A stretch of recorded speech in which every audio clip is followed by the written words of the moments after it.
Good evening, everybody. Call this meeting to order. We're going to start by saluting the flag. I pledge allegiance to the flag of the United States of America and to the republic which stands one nation under God, indivisible, with liberty and justice for all. All right. Welcome, everybody, to the April meeting. Amazing. It's April already. Warm weather. So, really quick, do we have any new people joining us for the first time? I actually do see a new face. Young man, welcome. Would you like to introduce yourself? Can I give you your microphone? I got one right here. There you go. Yep, there you go. Talk right in there. Stand right in front of the camera so they can see you on Zoom. This is pretty neat. So, my name is. Wait, do I press a button? No, you're good. Yeah, just talk. My name is Oliver McClellan Glick, and I like trains. Well, welcome. We're very happy to see you. Especially, I don't like diesels that much, but I like before steam. Well, you're going to see a lot of that tonight. It's glad to have you. Thank you. Future 50-year member of the O&WRHS. Yeah. That's great. All right, that's still on. Yep. Okay. Is anybody else here returning from a long absence or a new member? All right. Anybody else on Zoom? We're good? Yeah, we're good. All right. Next slide. There. Next slide. All right. So we're going to do the reading of the minutes of the previous meeting. Secretary Amanda Daniels. Good evening, guys. Just ahead of time, I apologize if you hear, hey, daddy. Our son is still awake, so he's pretty excited to watch the meeting. The March 7th meeting of the O&W Historical Society was called to order by President Joey Sinisi at 7 p.m. There were 141 members online and 30 in person. The minutes of the last meeting were read by Amanda Daniels and were accepted as read. Membership report by Alan Held revealed that we had a grand total of 472 members, and we inducted 5 new members into our society. Treasurer report by Mark Kenna revealed that we had $13,417.15 in a checking account, $1,098.380.02 in a Merrill Lynch, for a grand total of $211,797.57 for a grand total. Renewal for 2025. Renewals are being mailed out. You can pay by PayPal or send a check by mail to Alan. Archive report by Bob Earl. Bob Earl was working on employee timetables. Publications by Carl Olson. John Taby's publication is almost completed. It will have 225 pages. Website and newsletter by Ron. Article will be on the website by mail. If you don't have the password for our website, please contact Ron. We have over 200 articles that you can read. Our newsletter has been mailed, and our next newsletter will be out in June. Convention news. The 2025 convention will be September 21st, which is a Sunday. We also have a second option if the current convention site fails through. The senior center said that we can have our convention with them if need be. Roscoe Museum and Facebook report by Joey. Our Facebook page continues to grow, and we will know more about the Roscoe Museum later this month. The Project 105 by Norm Barrett. The project is still moving along. Norm is still looking for volunteers, especially those with mechanical experience and those that know diesel machine experience. Sales order table by Walter. The sales table will be at the Kingston Train Show, March 23rd. Mail order sales by Ray Kelly. In February, we collected $67 and got a donation of $421.51. Middletown Railroad Day will be Sunday, July 27th. If you are interested in a table, please contact Joey. Old business. Work continues at the O&W station. New business. The 2025 excursion is still in the works. For the good of the society, the 2025 right-of-way event is March 29th at 9 a.m. Please RSVP to attend. Modeller's Workbench. The Hudson Valley has an event Thursday, March 25th at 6:30 at the Hyde Park Station, and the Kingston, New York train show is March 23rd. Archive report by Bob Earl. Bob showed a print by Peter Barton. The next meeting is April 4th, 2025 at the Middletown Senior Center at 7 p.m. Program by Joey Sinisi. Submitted by Amanda Daniels. Thank you, guys. All right. Thank you for the report, Amanda. Motion to accept the minutes is read. Okay, second. All in favor? All right. Rick Kelly's got to Yeah. I have to make an announcement. In January, during my absence from mail order sales, there was an incorrect total. So Amanda, if you can hear this, it's $970 for January. That's right. Yes, that's right. Matter of fact, let me write that down just in case. That was January meeting, you said? $970 mail order sales? Yes, please write that down for me. Thanks. Yep, I got it, honey. All right. Okay, excellent. All right. All right. Motion to accept the minutes is read. Okay, second. All in favor? Aye. Any opposed? So moved. Okay. Next slide. Treasurer's report. Mark Canna, he's with us tonight. There we are. You got your mic on? Okay. Yeah, very mic on. Okay. Go ahead. Good evening, everybody. As you can see, as of the end of March, the checking account has $11,585.82.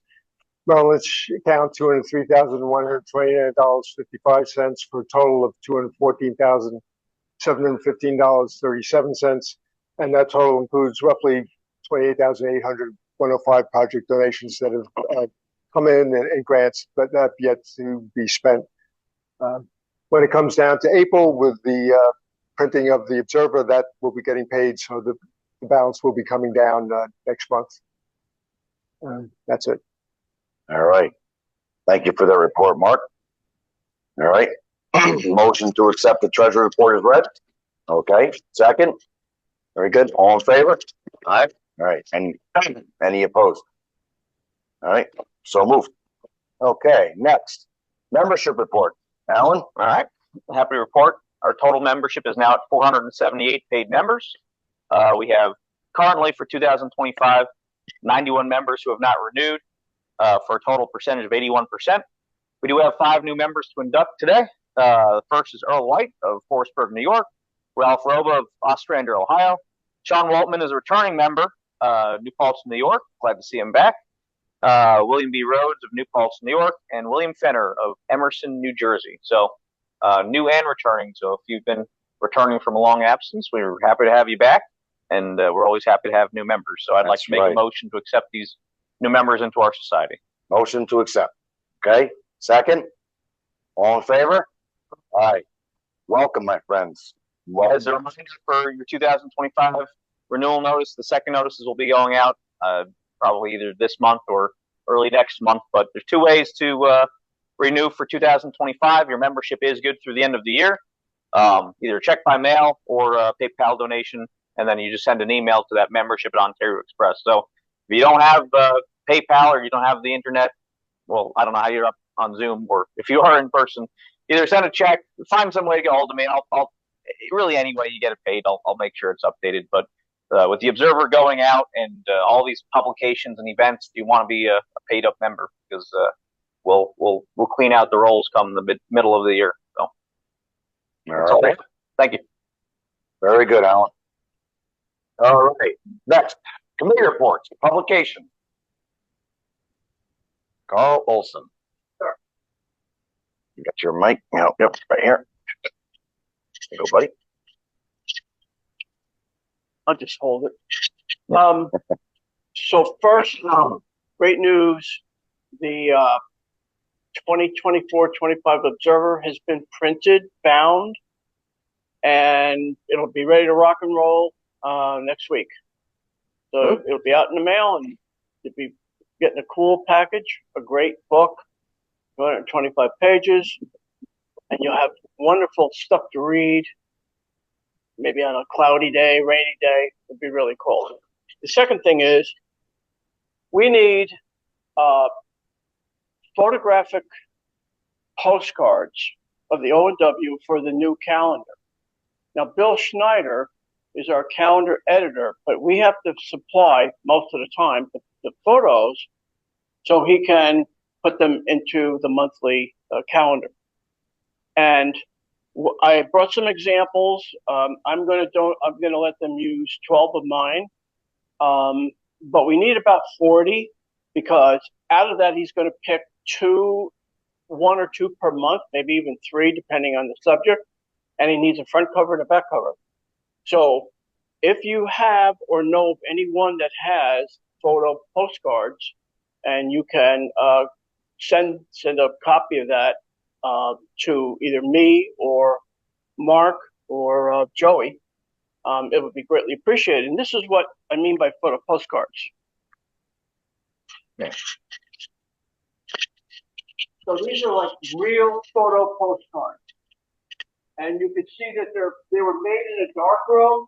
The paper, we bought paper back in the day that was thank you. That was made for postcards, and they could print from a negative. The negative was as big as a postcard, 5 by 3 and 3.5. This is a camera that was used. I don't specifically this one, but like it, and you can see that's the film size. So it's this big, and when they make a print from it, it is so clear. And that's why we're asking for photo postcards, not the ones that were hand painted in Germany that were based on photo postcards, but the real photo postcards. So if you have anyone or have any, or you know someone, we need the postcards to have our 2026 calendar. Okay? Yes, sir. That large donation. Yes, sir. Over half of them are to us. They're all on photo postcards. Woo! Really? They're all scanned. So Oh, if I'll send them to you. you could, if you could do that, that'd be great. Okay. 80? Holy cow. What a raise it pours. All right. All right. Cool. Thank you. Yeah, that pops out. Yep. Thank you, gents. All right. Appreciate it. Thank you, Carl. Thank you, Carl. You're just. I'm up, man. All right. Thank you, Carl. All right. So next is going to be website and newsletter. Ronnie Vasallo. Can you guys hear me? Yeah. Yes, we can. Okay. For the website, a new article was posted last night by Bob Earl in his from the archive series on the Kerhonkson Freight House. So check that out if you haven't already. And as far as the newsletter goes, we'll be working on another one in about a month or so.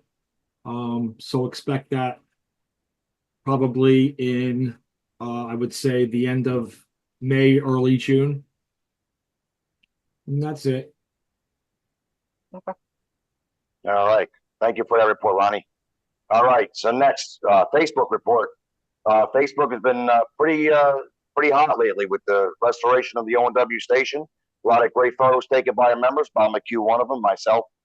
Have some great photos on there by multiple people that were on the tour. Myself, Ray Kelly. Forgot the other gentleman's name. We can get to him one night. Mike Kim. Mike Kim. Okay, thank you. Excellent photos, and I'll talk more about that once we get to that section. But and quite a few new members joined through Facebook. So it's been pretty active lately. It's always active, but lately it's been a little bit more. It's been good. So, all right, moving on. Archives report. Yep.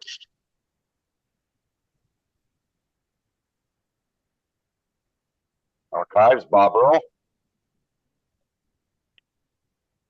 It's already on. Yep, archives report. Okay. So, Oh, that wasn't.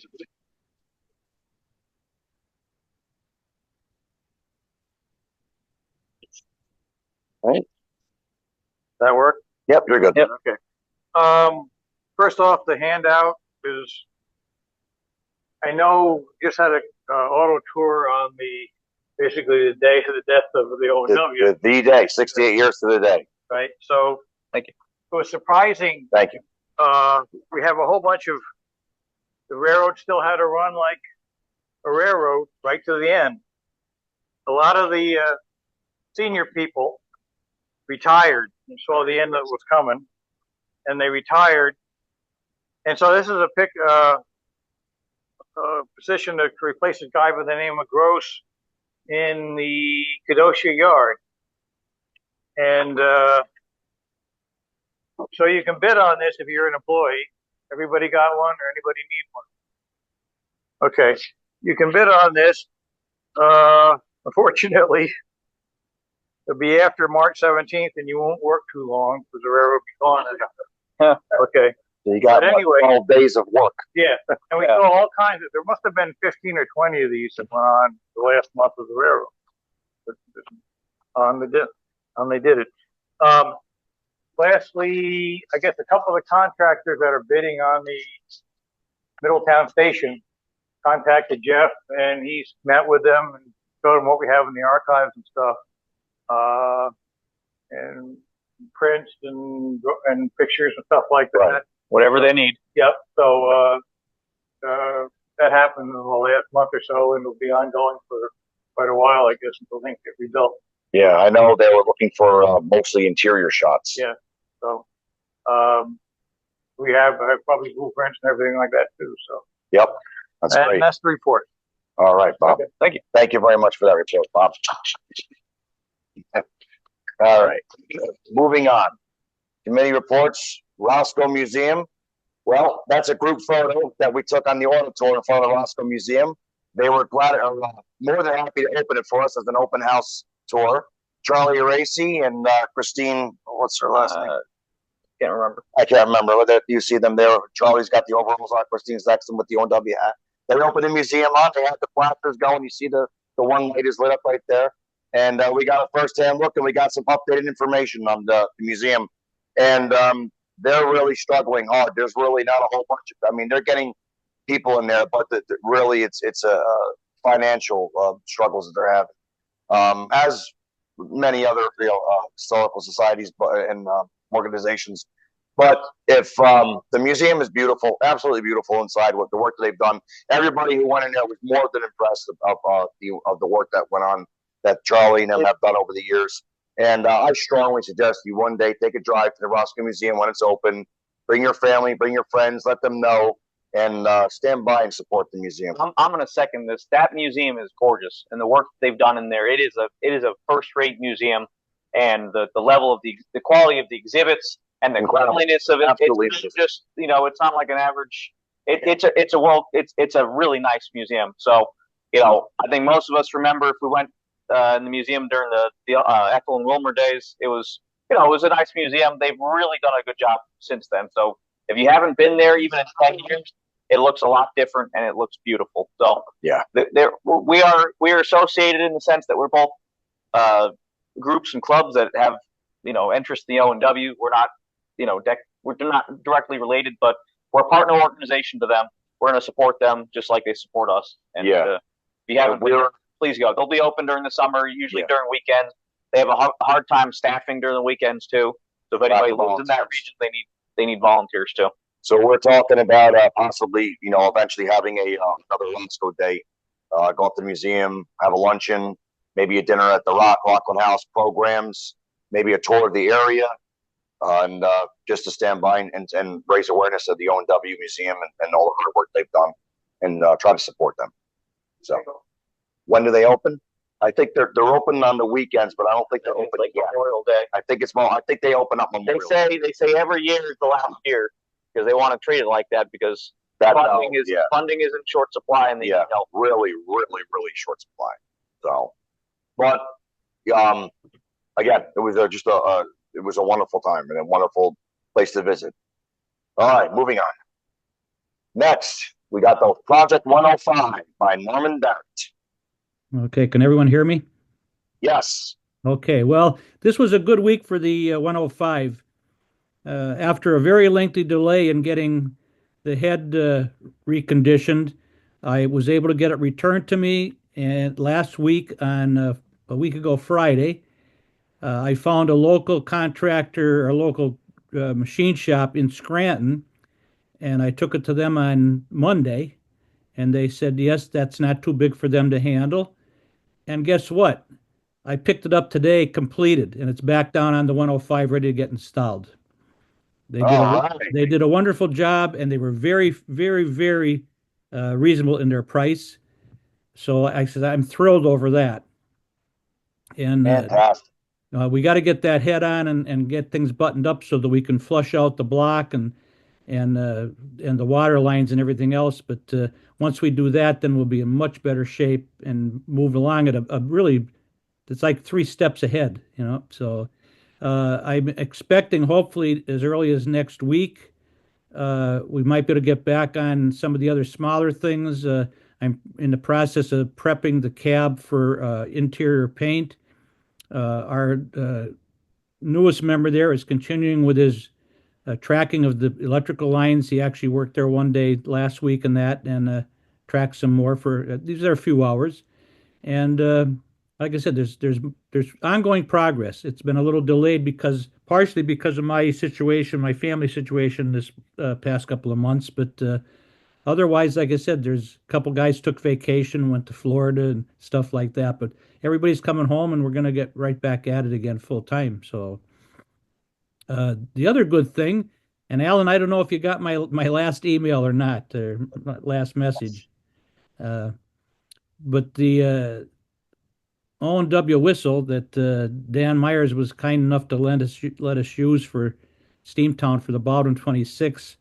I took that to the park today at their request, and they were so excited that they cooked it up to air and blew it. So I can play it real quick on my phone if you can hear it, if you can pick it up. But it wasn't real loud on my phone, but it was pretty darn loud there, and only with air and low pressure too. So it wasn't. And of course, when you put it under steam at full steam pressure, it's a lot louder. So let me find it here, and I'll. Yeah, if you can hold up to your microphone on your computer, there we'd like to see. All right, here we go. I want to make sure my volume is up too. Yes, it is. Here we go.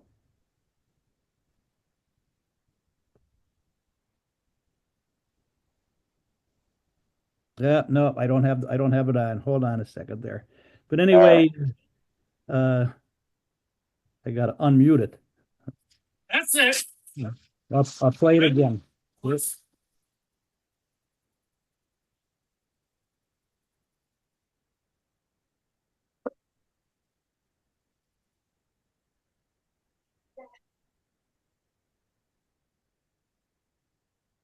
And it working, Norm? It's working. Did you hear it? Yeah. You want me to try on mine? Yeah, try it on yours. All right. You got a copy and send it to me?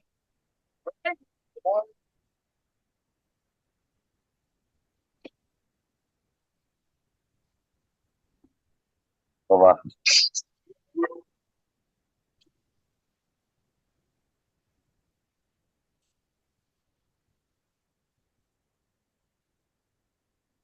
Wow. Could you hear it from your side, Norm? No, I couldn't. No, it's just not. That's all right. Maybe we'll post it to Facebook for everybody. Yeah, this way everybody can hear it. Yeah, the people here in person are able to hear it. So That's go quite the teaser for what's yet to come. go right ahead and pay and post it. I didn't want to get up too close because I didn't have hearing protection on, or I could have got up right next to it and heard it. But like I said, I never seen a bunch of guys that were so excited. And actually, the shop is quite a distance from the office building, and two guys came out of the office building, heard it, and had to walk down to see what was going on. So, so it is pretty loud. When are they going to stick that on the engine? Well, Do you have a date? the engine passed its FRA inspection, and the tender's back on it, and they're buttoning up a couple of small things. So they're gonna look at the whistle and make sure everything is in good shape. In case make sure. I mean, it looks fine, but they want to make sure everything is good with it, and then they're gonna put it on. So the first time it comes out of the roundhouse, it's gonna have the whistle on it. So I like to be there that day when they first fired up. If you can let me know, I would absolutely love to be there and be at the film that for the society. I certainly will. I'll make sure I get a heads up from them. So I like to get a video of that and be there, and I think it's something that I'm going to put on the O&W. Have Ronnie put it on the website. The first time in 77 years, O&W steam whistle gets blown, especially in that area, the Lackawanna Valley. Right. And amazing. we were discussing it a little bit, like because I explained to them that this was the standard freight whistle for the O&W. And I said, imagine how many Camelbacks had this whistle on it. This whistle could have been on a Camelback, Right, they had those. They had multiple. They also had a 3-chime by the Crosby, the older style whistle, which is the one that I had in my B class. But it's pretty neat to have it. And like I said, I wasn't able to get a good picture of the head completed. But it looks brand new. They did a beautiful job on it. What was the name of that engine works in Scranton that did it? AIT Automobile. AIT. Let me see. It's AIT Auto Shop. Wow. They sell auto parts and stuff like that, but it's a little hole in the wall, and they got a wonderful old time shop in the back room, in the back of the building. It's really, really neat. Yeah. Well, that's fantastic news, Norm. Fantastic. I only wish I knew that shop was there and it was thanks to one of our Lackawanna Valley Railway Society members that knew about the shop and told me about it. He said, go down there. He said, if they can't do it, nobody can. So, yeah. Wow. All righty. Well, thank you for that report, Norm. You're welcome. All right. Excellent. Moving on. Yeah, that's great. Really moving along. This is really great stuff. All right. Next, sales table. Walter Krasowski. We didn't do so well. It's normal. The market took in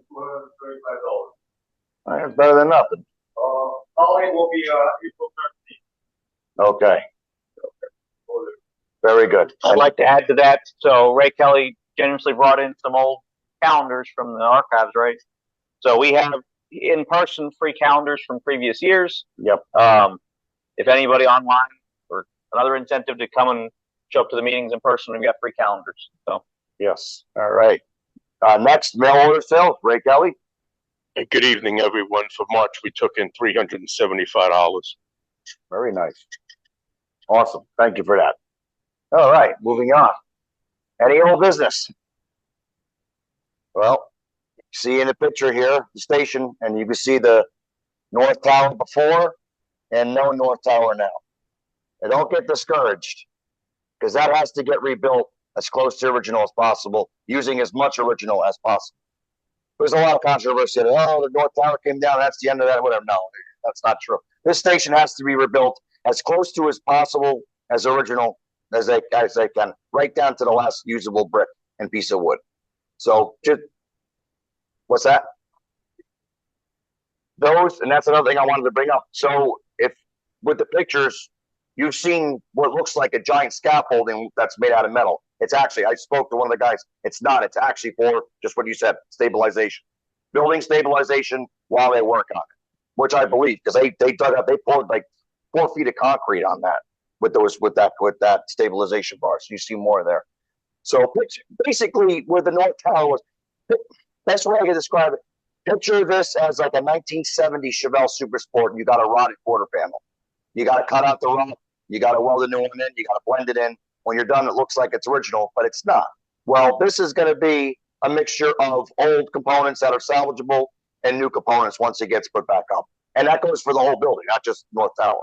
And many thanks to Bob McHugh, Eric Piacelli for the photos. Yes, Bob McHugh, Eric Piacelli for the photos. Everybody that updates us on Facebook, we love to see that stuff. Yes, absolutely. We get to share it and keep up with the news because this is really big. This is a big talk of the entire area right now. So, all right.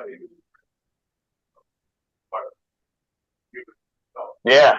Oh yeah, absolutely. City of Middletown's very much invested. There's a lot of. Yeah. It's not just Middletown. I think it's state and federal money. Yeah. I mean, you're talking about 8 figures. Yeah. Oh yeah. Very much so. Big money. Big money. Yeah.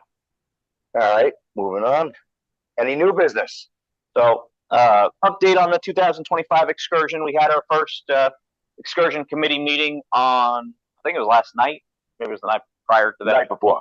So we're in the preliminary planning stages. We're picking sites that we'd like to make whistle stops and basically explore some of the O&W right-of-way from what is formerly the D&H right-of-way along the DL's Carbondale line. So I spoke with Iron Horse and Steamtown. A lot's still up in the air when it comes to Steamtown because of their position, their contract with their operation over the Delaware-Lackawanna Railroad.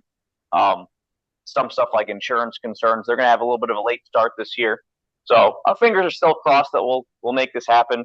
Nothing's going to be certain or guaranteed with the state of the National Park Service, but the Iron Horse Society is a fantastic organization. They are 100% willing to host us. We are looking at an August date. So on our kind of our intermission between our June meeting and our September meeting, we've got the months of July and August. July would be the Middletown Railroad Day.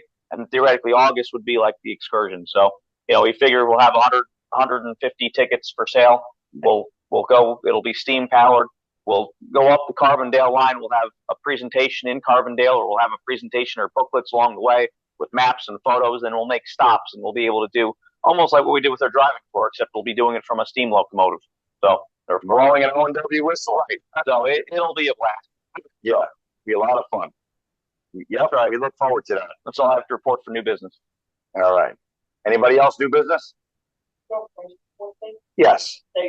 Yeah, go ahead. No, that's all here. This is on. No, go ahead. My voice is a little raspy. Just a reminder to anybody, when you go out to take pictures, I take my long lens. I stay as far out of the way as possible. Except my pictures are literally taken over the gas station. We got a very good scene. I have a very civil rapport with this crew. Don't anybody do anything that's we got a long road ahead of us. Yeah, yep. That's right. Walt Stapleton Online had some new business. I allowed him to talk. Walt, go ahead. Yes, Walt Stapleton here from Claremont, New Hampshire. I have a motion. Can you hear me for me to make that motion? Yes, sir. We can hear you loud and clear.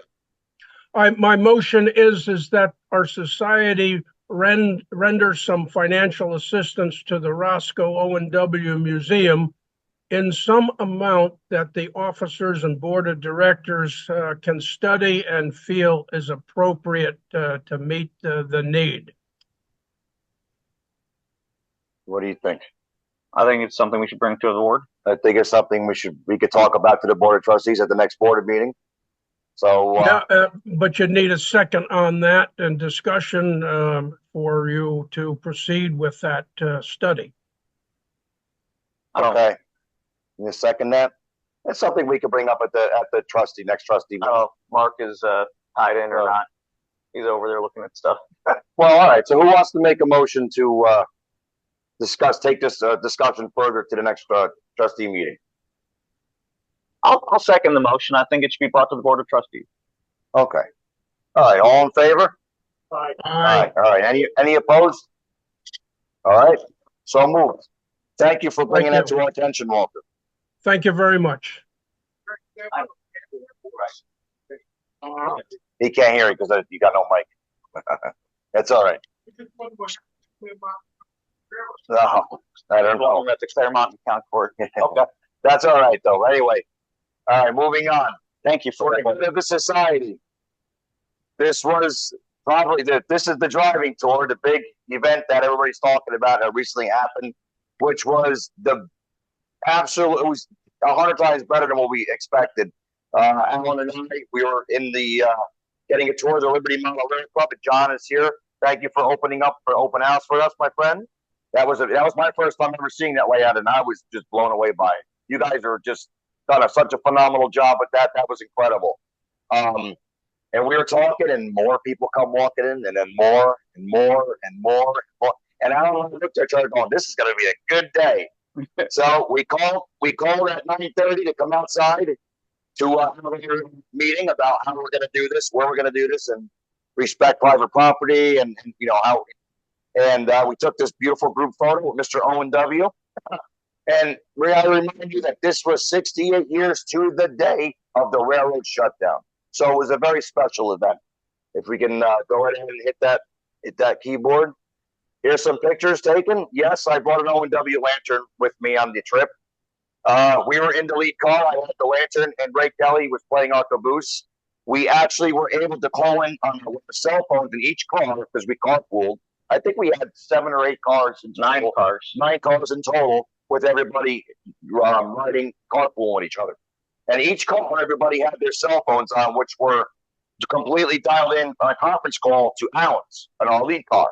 While I gave the narration tour, and we would stop along the way in locations. We had our trip guides that were borrowed by from the Liberty guides. We had 2 Southern Division trip guides, which really quick, if you guys don't know about these trip guides, we offer them. We cover the entire O&W system, Port Jervis, Monticello branch, Scranton Division. These are phenomenal trip guides, shows maps, pictures, and driving directions to all the locations. So these are great things. They're available on our sales table, and they're available on our mail order sales. What is it, $15? I believe they're $15 each. Yes, they're great sources of information for something like this. And it was fun. They're driving down right away, and the 9 cars all on a train to car. Yeah, right. And each time we got out to do a photo stop like this and look at one up, and we all got back in. I stood in front of the car with the lantern, just like this. Everybody in line, and I waved the lantern in the middle. And he gave me a thumbs up. Got in the car. Ray, caboose, you ready to go? Yeah, ready to go. So we had an absolute wonderful time.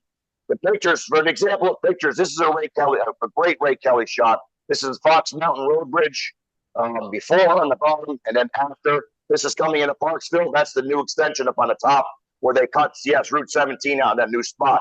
And what we didn't know, and this was really cool, well, look at it now, you could see the old road coming up alongside the abutment here. It's still there, that little flat spot. But they realigned the road to the other side.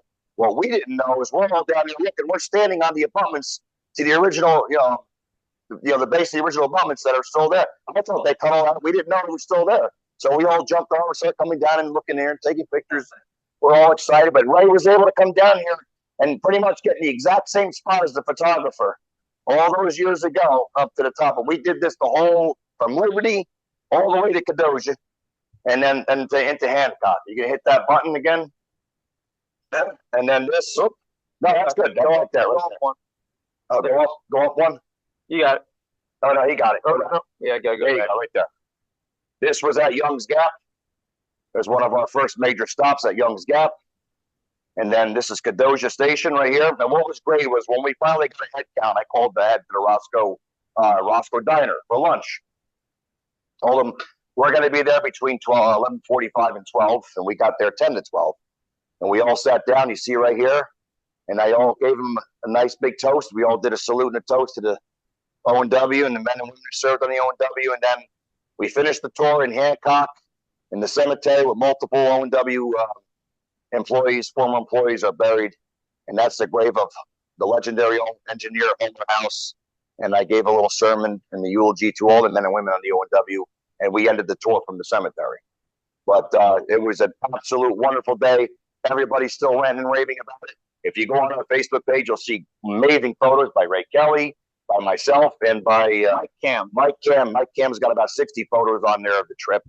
And the weather was great. We had a blast. We'll be doing it again next year. We're going to be doing it again next year.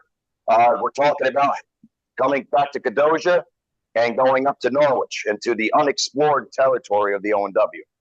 So who knows what's going to be lying waiting for us to beat. The great thing about this tour was, even though that Alan and I had done a dry one several weeks ago, multiple times that we went right by some really good stuff. Matter of fact, we saw Ray Kelly pull a U-turn, and I look in the bag, and he comes over to me, or he comes over the phone. Hey, Joe, when you come back through here, take a look at what's sitting right next to my truck in this guy's front yard. We come over, there's an O&W mile marker sitting right in the guy's front yard. Like, oh, hey, guys, there's a mile marker. You know, so we had a great time. Another incident like that, we were going along, took the old 17, and we look on the other side of the river here, and you see all the ties on the whole section of the right of way. All the ties are still in place, and you can see them crystal clear over at the moss and whatnot, and you can hear everybody talking about that. And then we just got past that, and here there's an O&W section champion in this person's backyard. I never knew it was there. So, hey, look at that section champion, and so everybody's, oh yeah, look at it. So it was so much fun, and I strongly encourage to come with us next year. Again, the plan is possibly going from Kedosia to Norwich. We even talked about maybe going from Hancock to Scranton on the Scranton division. So we don't know yet. We don't know yet. So as a little bit of background, last year I think we had 8 people. This year we had 25 to 30 people that were in and out. You know, we had people coming from as far away as Buffalo, Rochester. So for those of you who showed up, I mean, this is, you know, set your calendars. We'll be doing it as close to the O&W's, you know, death date as possible next year, as long as the weather holds out. And it's perfect because this time of year you can see everything. Yeah, I mean, you know, and you know, the great thing about when we had lunch together, you know, the Roscoe, you're in the middle of those Catskills. I mean, all the food is fresh. The eggs are all local. The maple syrup is locally made. The meat is the beer. A couple of guys had a couple of the Roscoe beer that's made right there. It was just a wonderful, wonderful time. We had so much fun. You know, I'm still a little adrenaline by it, but you know, because it just worked out so great. We didn't expect it. We knew it was going to be fun. We didn't know it was going to be that fun. You know, 2's a company, 3's a crowd. So, yeah. Joey, can I just mention something? And yes, there was no snakes. There was no little snakes. Yeah, Ronnie's got something. Yeah, Ronnie. Yeah. I had just found out since the trip that Homer House's grave was actually unmarked, and it was Bill Phelps, who was the signal maintainer for the O&W, was doing work on his house, and he had some of the bluestone left over from the work on his house, and he had the gravestone made for Homer House, and he was a stonemason as well. So you'll see that's the logo on the grave marker. So I just wanted to mention. Picture of it later in the presentation. Yes, there's a picture of it coming up. You know, and later on in the presentation, I got a close up of that and the Hawk Mountain Tunnel monument too. Okay, beautiful. So, he put that up there too. All right, moving on. Yes, he did. Yes. So Alan would like to speak on. Yeah. So another current local railroad topic here. So the Mercy boxcar is being returned back to New Jersey after being lost for a significant period of time.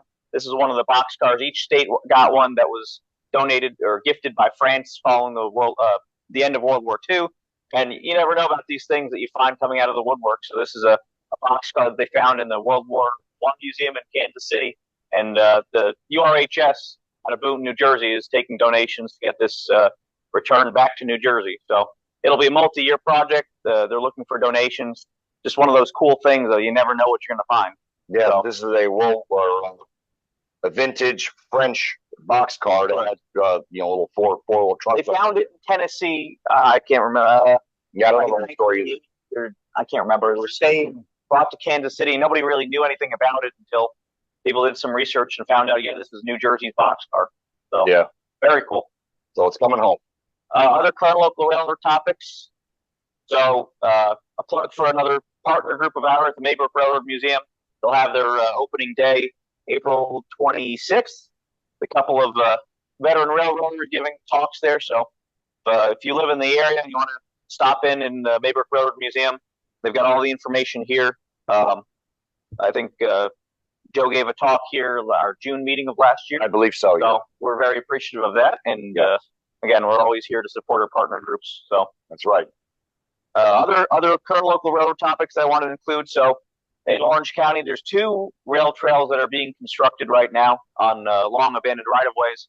One of them is on what they call the Scunnamunk Trail, which goes Great Court North on the old Erie's Newburgh branch. And the other one is going to be a little rail trail in Circleville through part of the Circleville Town Park on the old Middletown Crawford or the Erie's Pine Bush branch. So some interesting, good stuff to keep, good stuff going on. Yeah, a lot of activity going on locally. And then one last current local railroad topic. So Tri-State Railroad Historical Society, who our kind of model is kind of based on, they always did the Zoom meetings, then they broadcasted to either Facebook or they posted it on YouTube, just like what we do. All these meetings are recorded and they're posted on YouTube. The president of that society, Richie King, he gave a phenomenal presentation on the Delaware and Northern. And if you haven't seen it, because I mean, the Delaware Northern, as you know, connects with the O&W at East Branch, ran all the way up to Parkville, or connected to the Ulster and Delaware. The 2-hour program. Go to YouTube, look it up. Delaware Northern, Rails, Roots, and the Catskills. Phenomenal program. I just want to put a plug out there for it. You can watch it anytime. Just look up on YouTube. So beautiful. Delaware Northern is a great road. That's Alan's. Oh, every station, the O&W, every station, and the storytelling and the prose of it was phenomenal. Excellent. So, that's all I have for current local railroad topics, unless anybody else has anything. All right, moving on. All right, modeler's workbench. Henry. You go, my friend. Yes, sir.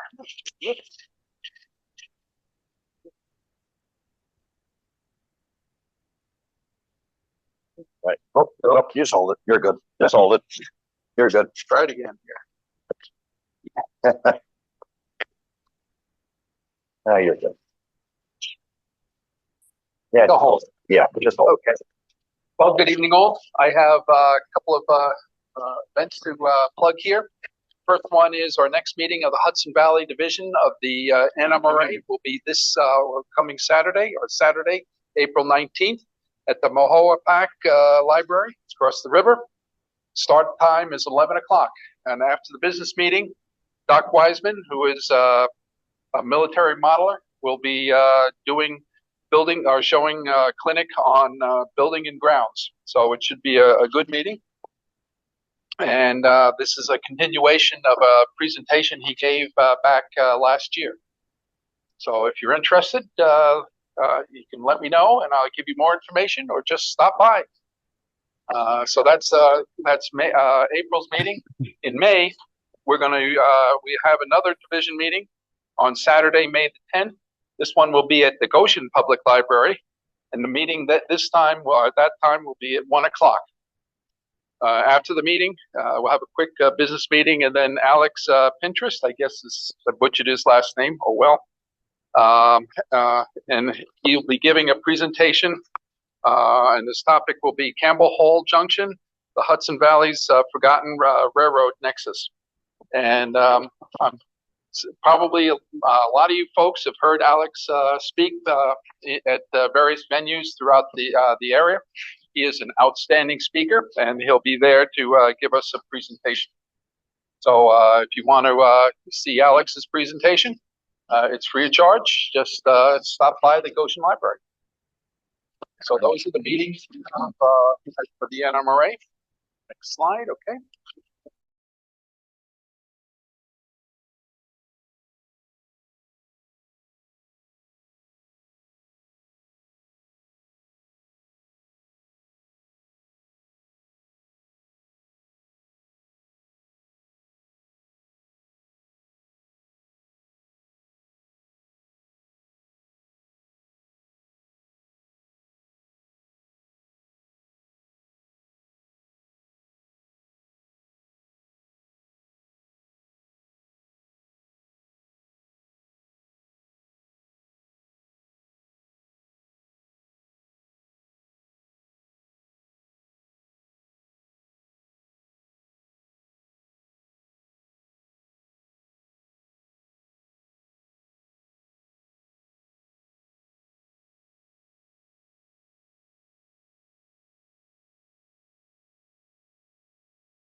and go over and visit. Yes, sir.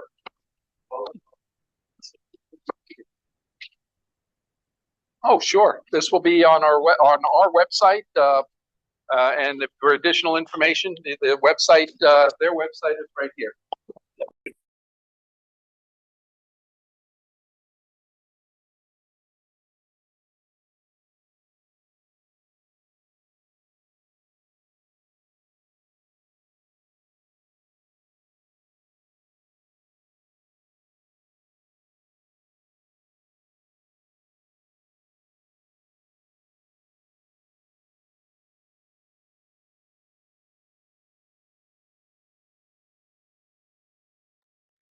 Yeah, go ahead. All right, very good. All right, moving on. Yeah. A second. All right, so collector, can they hear me? Yeah. All right, so collector's corner. I actually have something this time. Not a really a big deal piece, but it's something that's just very special. I think it's just because of the time that it was used. I bought that's the O&W lantern that I brought with us on the trip, and in the picture all the way to the right, I set it up on top of my car as the sun was starting to break behind my job's building there. Alan picked me up, and I just happened to look up and I saw the sun's glare coming through the globe, and that's exactly I didn't do that. That's what I saw when I picked my head up and I looked at it. And I paused and I got my phone. I took a picture and I said, "It's 68 years to the day that that sun rose on that guy's holding that very lantern for the one last time." And here we are, 68 years later. The way that sun just came, it kind of gave me chills. You know, we were going to be doing what we were doing that day on the right of way. And you see it. I put it alongside the plaque for Hawk Mountain Tunnel, and then I sat it next to O&WRHS's grave. So that's just a regular standard O&W Dietz Vesta short lantern, short globe, etched NYO&W or NYO&W on the globe, and that model has a locking nail to lock the handle. You can see it right there on the left hand side hanging down. Not too many of those lanterns had that, so that's a little bit of a harder to find model. But I thought that was really cool, very special. That all those years later, here I are bringing it back on the right of way, and not really using it, but using it to do our little core train. So that was very special to me. So anybody else have anything for Collector's Corner? Any questions online? We're good. Moving on.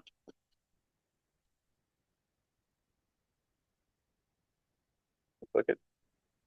You click it. Yeah, give me a second. Oh, hold on one second. I'll help you. Doesn't I want to think these cooperate computers today. need to be updated. 5 times. There we go. So just upcoming events. Friday, May 2nd, membership meeting, followed by a program for O&WRHS Monticello branch, part 2 by myself. Friday, June 6th, membership meeting, followed by a program. Sullivan County historian John Conway on the Boards Belt.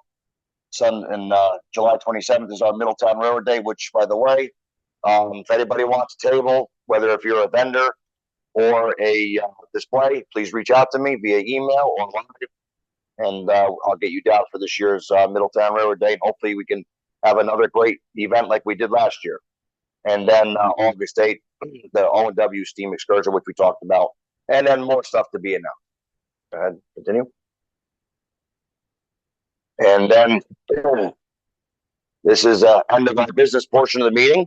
The program will start. We're going to be doing about maybe a 10-minute break, probably max. Yeah, it's 7:57. Yeah. The 8:10 will start. Yeah, we'll start about 8:10. So Let everybody know. A little break. So tonight's program, myself on the O&WRHS Monticello branch from O&WRHS to Monticello.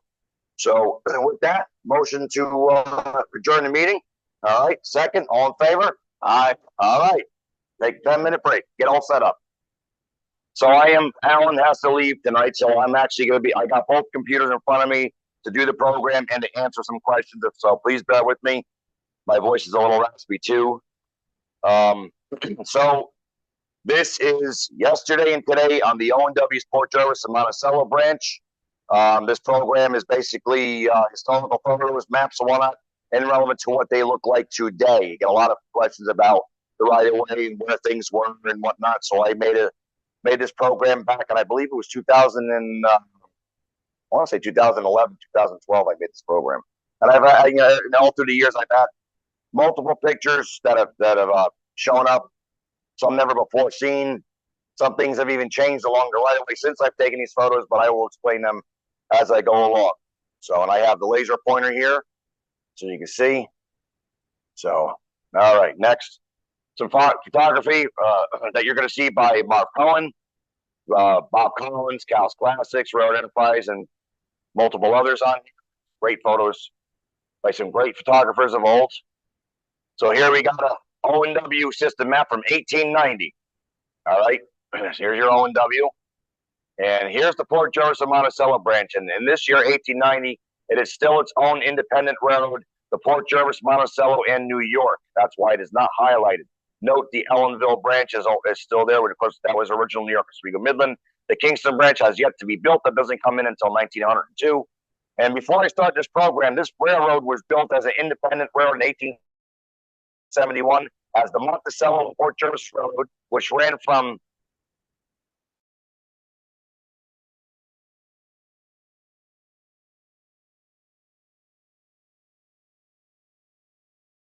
Railroad, where it was leased to the O&W for 50 years in 1902 and became the official branch in 1905.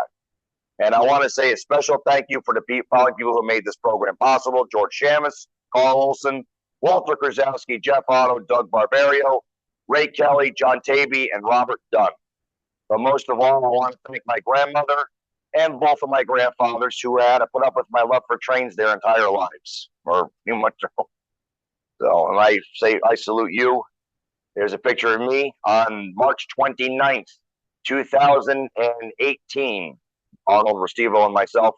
I took Arnold along some of the right-of-way to Port Jervis, and that's the whistle post to go into one of the coal trestles that used to stand there. It's still standing, although it's not in the best shape, but it's still there. So we look at some motive power, example of motive power that served the branch.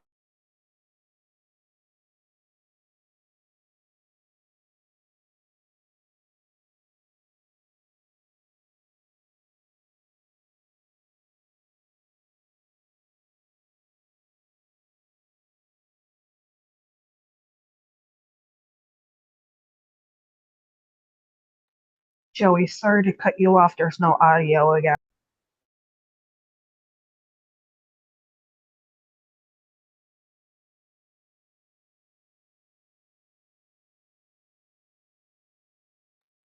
All right, can you hear me now? Yes.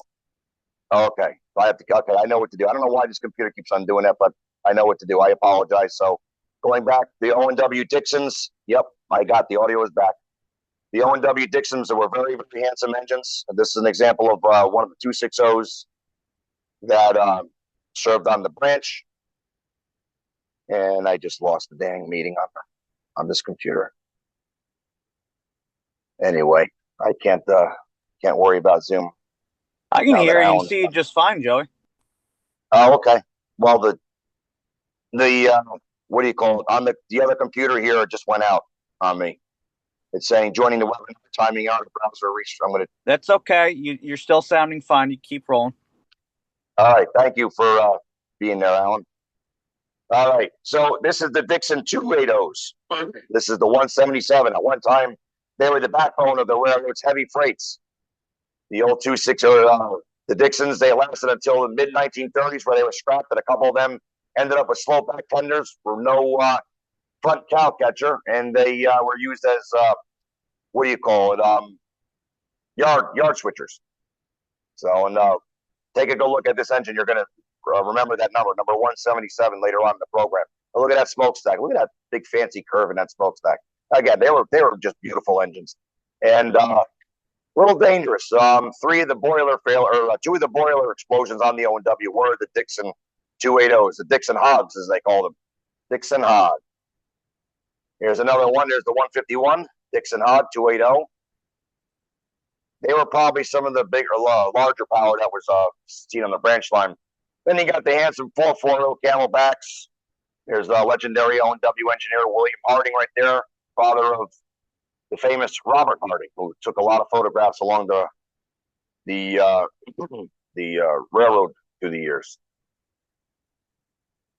Another number 14, a D.W. Griffith film was filmed in Cutterbackville. So it was a comedy in 1909 called The Little Darling, and it features the O&W's Cutterbackville station and a train pulling up to the depot, and it's being pulled, which I believe is this locomotive right here, but with an entire O&W crew in that movie.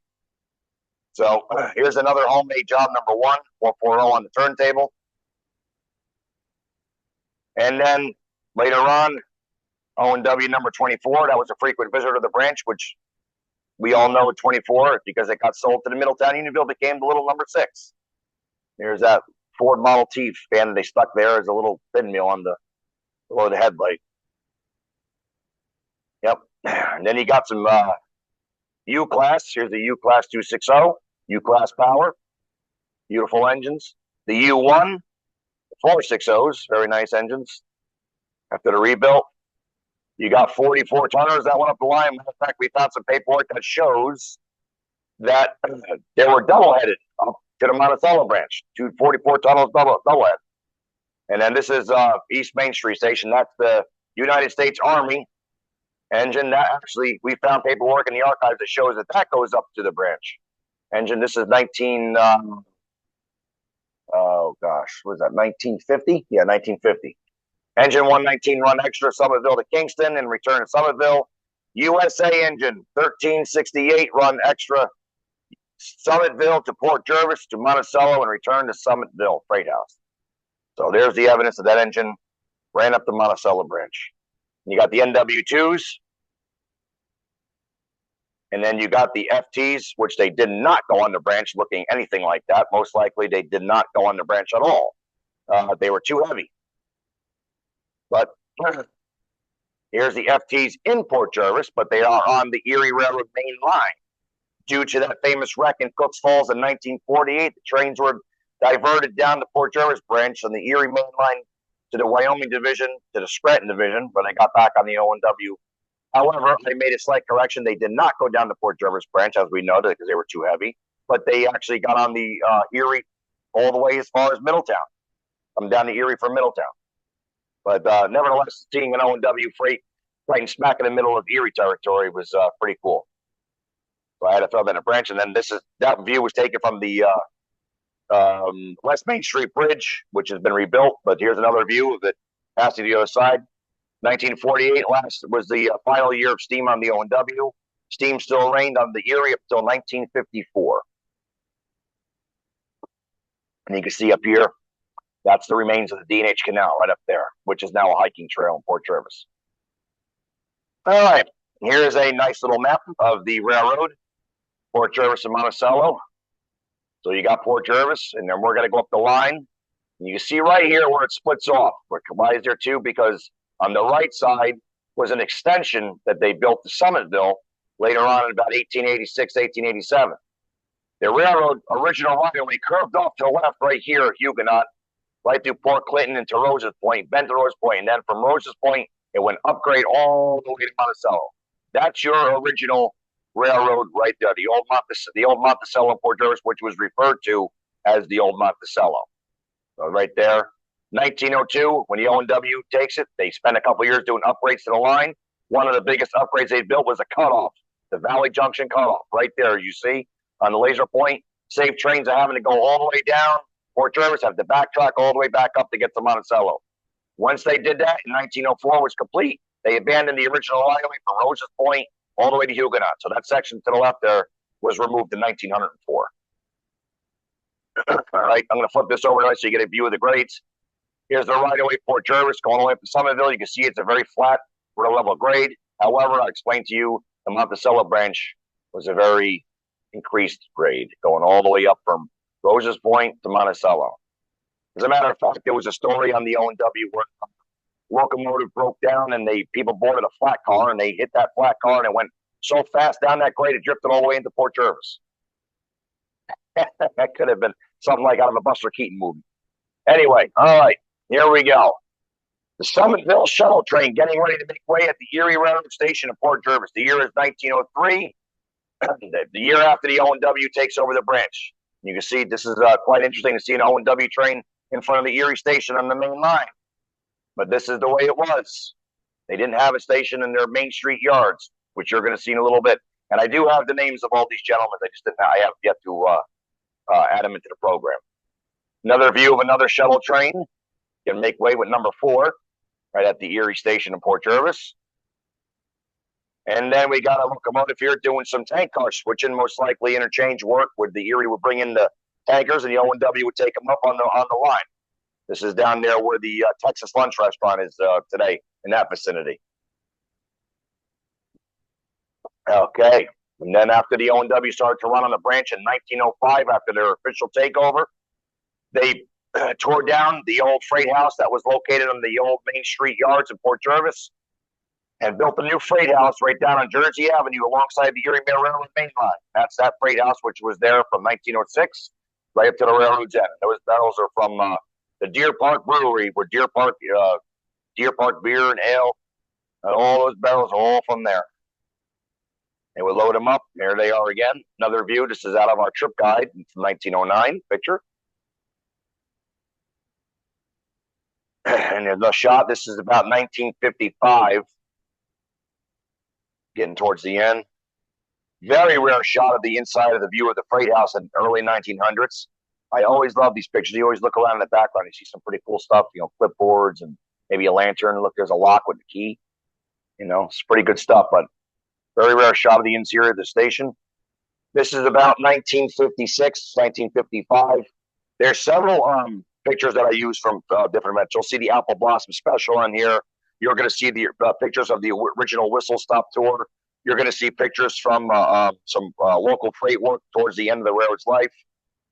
So there's a lot of things. I think this is one of those photos. So I think this is about 1955, 56, this photo here. Same thing. Beautiful station sign right there, or freight station sign. NYO&W Railway Freight Station, Port Jervis, New York. Boy, I'd love to have that hanging in my living room. So when I said the Whistle Stop Tour, shortly after the O&W was abandoned, a bunch of rail fans went and they stuck a car on the right-of-way with a flat car in front of it, flat car behind it, mounted some train horns on it with some lights, and they went out rail fanning. And this kid on the bicycle thought, like, what the heck's going on here? You see the kid right there looking at him on the bicycle, but I got to tell you, that must have been one fun day.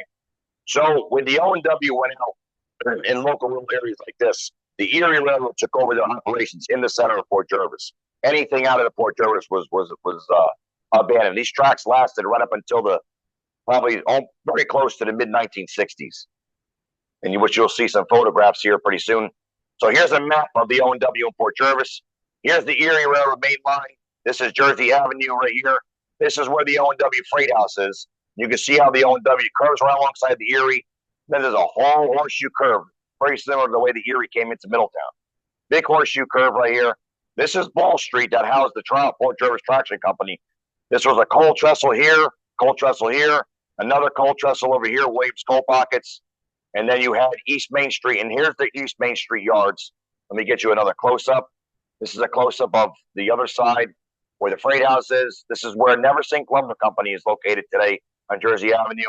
O&W comes up, curves off, crosses East Main Street or Jersey Avenue. You got the Conrad Coal and Feed Trestles here, Deer Park Rolling Mill Trestle over here. Keeps curving around after crossing Ball Street. You got the Williams Coal Trestle, which the foundation still exists today, and you will see that shortly. And then, so this is the Erie right here in Port Jervis, right up here. The O&W comes right in that little clearance you can see right there, and trains cut right through the center of this parking lot. Here's my old truck, which I missed. Boy, I wish I had that truck. It was not one place that thing couldn't go. So in this location, right in the center right here was the Port Jervis Power Company. The O&W served the power company, gave them all their coal. The Erie did not. If you look over here, which I keep forgetting to go up there, but you can see some coal trestle piers right here. That's the coal trestle that was for the Port Jervis Power Company that the O&W served. And here's Jersey Avenue. The tracks cross Jersey Avenue right here, right through that cutting. And right there, you can see the remains of a crossing post that was still standing. And there's a perfect before and after photo of that crossing post. And you can see in this picture, the rails are still in place. Here's your classic O&W crossing diamond. Those were designed, I believe, in 1900 or 1902. I have one from Burnside that looks exactly like that. But unfortunately, to this date, this unfortunately was cut and is no longer there. So I say to you, when you guys go out and explore some right-of-ways, take pictures because you never know when you're going to return and you see an artifact like this and it is no longer there. Yes, unfortunately, that is no longer there. But I did get the pictures and there it is. So this is the right-of-way, and it kind of had a little bit of a curve right here, went right through these trees. This was the site of Conrad Coal and Feed Mill, with a big trestle there. Now that's not original. Even though those bay doors look like it was served by a road, this building is not original to the railroad, but this is located where the original building was.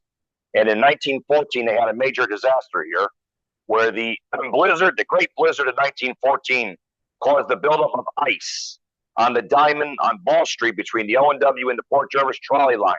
And it sent the special train that was sent out to clear the lines and the switches after the blizzard. It sent it right into the switch, going right up to the coal trestle, and pretty much did the very first flying diesel corpse style wreck on the trestle. So this train was pulled by 2 locomotives, engines number 140 and right there number 177, that engine I told you to remember earlier. This was a big wreck, lots of photos out of this wreck, and every time you look at it, you always see something. I just noticed this guy holding the baby right here. I just know I've had this thing 20 years. I just noticed it now. Anyway, moving on. Are we good on Zoom? Can anybody hear me on Zoom? Yeah, we're good, Yes. Joey. Okay, just wanted to double check. So if you look here in the background, you can see the tracks. Here's your Deer Park Rolling Mills. And here's your 2 engines laying on the side. And for weeks, people were coming out and taking pictures and looking at this wreck. So engines of 140 and 177, along with a flanger and a caboose and a 3rd locomotive, number 13, which was running backwards on the rear, all were wrecked except for the caboose and engine number 13, which stopped in the coal shed. And I got to fix that word. I just noticed I spelled it wrong. Anyway, here's another shot. All the workmen that were inside that flanger, they all survived with some injuries, but nothing major, which is pretty amazing. You look at that, you're like, wow, somebody survived that. All the engineers and crewmen, they were perfectly fine. Now, the engineer and the firemen, the crew members, were not familiar with the Port Jervis and Monticello branch because the blizzard 1914 was such a disaster. They were just putting guys anywhere. They were not familiar with that branch, but it wasn't their fault because the ice built up. What happened was when the train hit the ice buildup on a thing, the front pilot trucks on 140 jumped the track. It sprang the switch and it went right into the coal trestle. That's how it happened. And Joey, that's not an old thing. That still happens nowadays. When we get ice out the flangeways, crews are supposed to actually cut the flangeways light locomotive first before they shove any cars over to service customer sidings and stuff like that. And it's not uncommon to get derailments from ice and snow being packed into those flangeways and the wheels just ride up all over it. So it happens. Yeah. Yep. It still happens to this day, as you just heard Alan say. So 15 men were injured in there, but again, there were no deaths, but the engines 140 and 177 were pretty severely wrecked. But they were rebuilt, salvaged, and they were rebuilt and put back into service 6 months later. Now, if you look at this is multiple different shots of this wreck. Now, what's really great about how you see all these shots that show up through the years is that a lot of times they show different things in them. So, like, take for example this one. I'm gonna jump ahead. I want you guys to take a look at this picture. I want you guys to look right here. See that? What do you see there? Track. Let's jump back. What do you see? No track. Now you got track. What's going on? I'll tell you in a second, but not after you see these kids here smiling with the shovel and everybody posing for this wreck. So that track is the recovery track being laid down to bring the wreckers in and do the recovery. And again, through the years that I've seen these different pictures show up, I noticed them and I was like, oh, well, look at this. This is perfect timeline. So they brought the wreckers in. They brought this track right to the wreck. Wreckers come in. They do the recovery. You can see the tracks right there next to the tender. Today, you wouldn't go within 100 yards. If there was a wreck, that's right, you'd be in handcuffs. And these people here are crawling on there. You can see people, looking stuff. little kids. I mean, this is amazing. All these people are here, So yeah, it's like a big tourist attraction. This big wreck. Here's a great view. This is a glass plate negative. Great view of the temporary recovery track now. And you can see they put some ties here, but this is a great view of that track. Yeah. That's the flange car. That's the flanger. Yeah, that's the one. And then here's another great view of that recovery track coming into view. Yep. Yeah. So now, very interesting that you look at this big photograph here because somebody took the headlight. Scavengers took the headlight. That ain't my basement. I wish it was, especially 140. But I had to laugh at that. So anyway, so this is the view of where the switch was right here, and I explained to you what happened. It sprung that switch and sprang it, went right into the coal tunnel right there. This is the track that goes down into the yard. And if you go there unfortunately, it's been cleaned up, but for I think it would be 55, 56 years, the rails were still in the ground at Port Jervis. They never tore them out. To this day, unfortunately, they have now been removed. But for all those years, you could still these rails. When I went behind that fence back there, I looked at the ground. I said, "I'll be damned! Look at that. The rails are still in place." And they were using some of the rails for dunnage. Here's some ties, another rail behind the fence, which I thought was pretty neat. And then tree growing out of the rail. Pretty amazing right through it. And there's some track plates and ties that were still in there. They were using the rail for dunnage. You can see the clearance of the tree work come right up on that curve right here. This is where the switch was to go into the trestle there where it blew off, or the train blew off. Another view of that cut in the trees. Now this is a view for Ball Street. From Ball Street, here's a perfect before and after view right there. That's the view from Ball Street. That's where the trolley came down. And then I got a close-up view of a train dumping feed into the mill there. This is, I think, 1913, I believe. Very early shot. And then you got a nice the 501 F3. This is picture from that trip I told you about where they were doing doing a trip on the drill on the Port Jervis branch going up to Monticello. So you're going to see multiple views from this. And the next view is a phenomenal view because it's taken from the cab, engineer's window, pushing the train. You can see he's in the caboose right here saying, "Come on, come on, come on." You got a guy standing up on the boxcar, guy climbing up on the boxcar. Here's your Bull Street right here. Here's the coal trestle, both of them right there. He's waving them on. They're shoving the train right down in there. Pretty neat stuff. And he's still got a marker lantern right here. That marker lantern is probably on my shelf. I don't know yet. I have to look at it. But anyway, so that's a great shot right there. You can see the trees. The trees are all starting to grow up here. This is the way it's the operation. For years they would always keep that mowed down, but you go there now, it's all trees now. But the right of way is still wide open. So this is the track in the foreground right here that goes into the coal trestle, and then this is the track that goes down. Here's a tank car, probably going to be delivering that to the oil dealer up there in Monticello. What's the name of that place? Van Etten. Yes, Van Etten. Yep, white flags. And then this is the view of the other side of the street on Ball Street. Here's the track that comes in. You can still see it today where the right of way, where that split off is, and the remains of the crossing post, which is still there today. They did not cut that one down.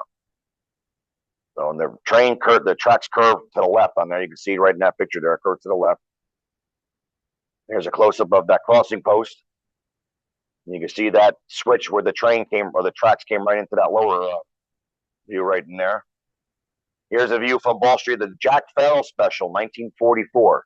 Gentleman standing on a rock waving to them on the train. Train coming around here. Here's the whistle post for the Williams coal pockets, which is just out of view. And to this day, I have yet to see a photo of that coal trestle. Here's a view of the shuttle train coming down. Here's the whistle post to go into Williams. That's still there. And then this one for Ball Street is still there. Because Arnold and I, as we were walking, we seen it.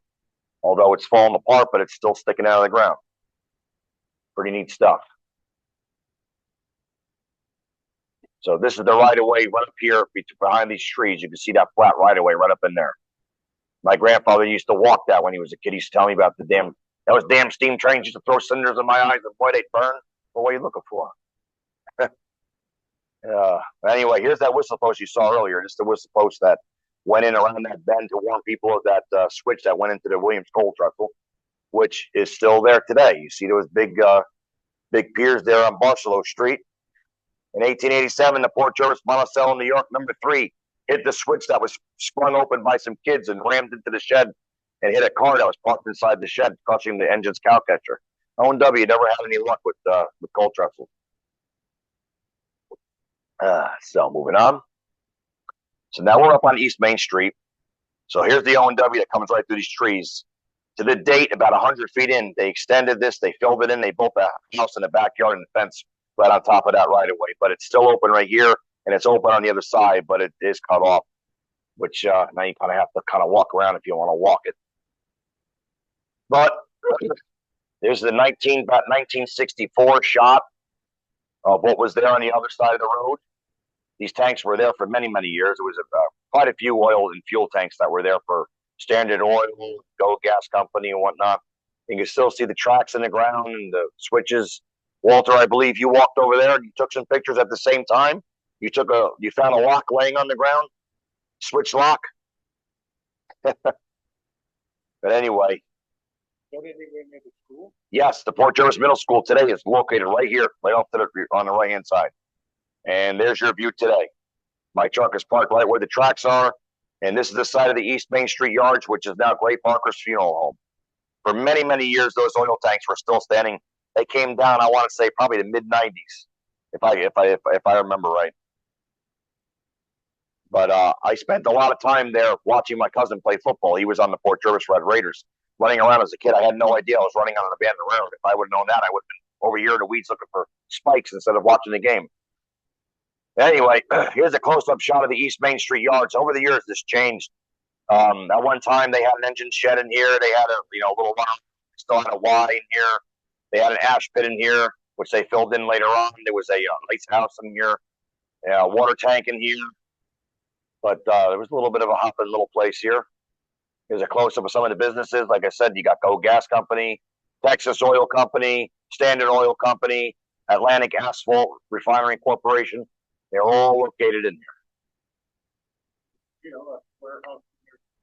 I think so. I think that might be there today, or it wasn't there. Anyway, this is a really good shot of the East Main Street Yards. This is a coach that the Port Jervis Monticello bought it, number 32. They bought it secondhand from the Pennsylvania Railroad. Unfortunately, it was destroyed in a fire a couple of years after 1901 in the Middletown shops. The O&W did all their servicing on the Port Jervis Monticello, New York. But that was something you can actually look up here. You can see Port Jervis Monticello, New York, but you can see it's the exact same style lettering as O&W. And that goes to show you the same thing with the number right there that they O&W was responsible for maintaining that. So this is the Jack Farrell special coming into Port Jervis. Here's the Port Jervis water tank. This is one of your maintenance sheds. They had a couple in the ice house was on the other side of the tank. Here's your oil tanks. And then this is another fan trip. This is the famous Apple Blossom Special fan trip. The train is actually already turned on the Y, but it was pulled by the V class 281. There's some rail fans looking around and getting some pictures. Yeah. There's another shot. I believe this is this was, I don't think this was Apple Blossom Special. This was a trip that was pulled by the E-Class 227 that we actually have video footage for, and it's that same trip that you see in the beginning of our O&W DVD that comes into Port Jervis. You'll see a couple of pictures of that later on. But here's your ice house here in Port Jervis. And then that's what I'm talking about right there, the 227. This is that video from that video footage that's on our DVD. The very beginning opening sequence where the train goes to Kingston and then goes to Port Jervis. This is that trip. This is a really great shot. But even back then, the weeds were still getting high, or the weeds were getting high. And rightfully so. Here's the 227, beautiful E-Class. The tea kettles, they called them. They actually, believe it or not, when they were taking or running a little light and out work from, they actually use these on pushers. We have a photograph of one being used as a pusher going up the grade up there by think it's Mountaindale or Fallsburg or whatnot.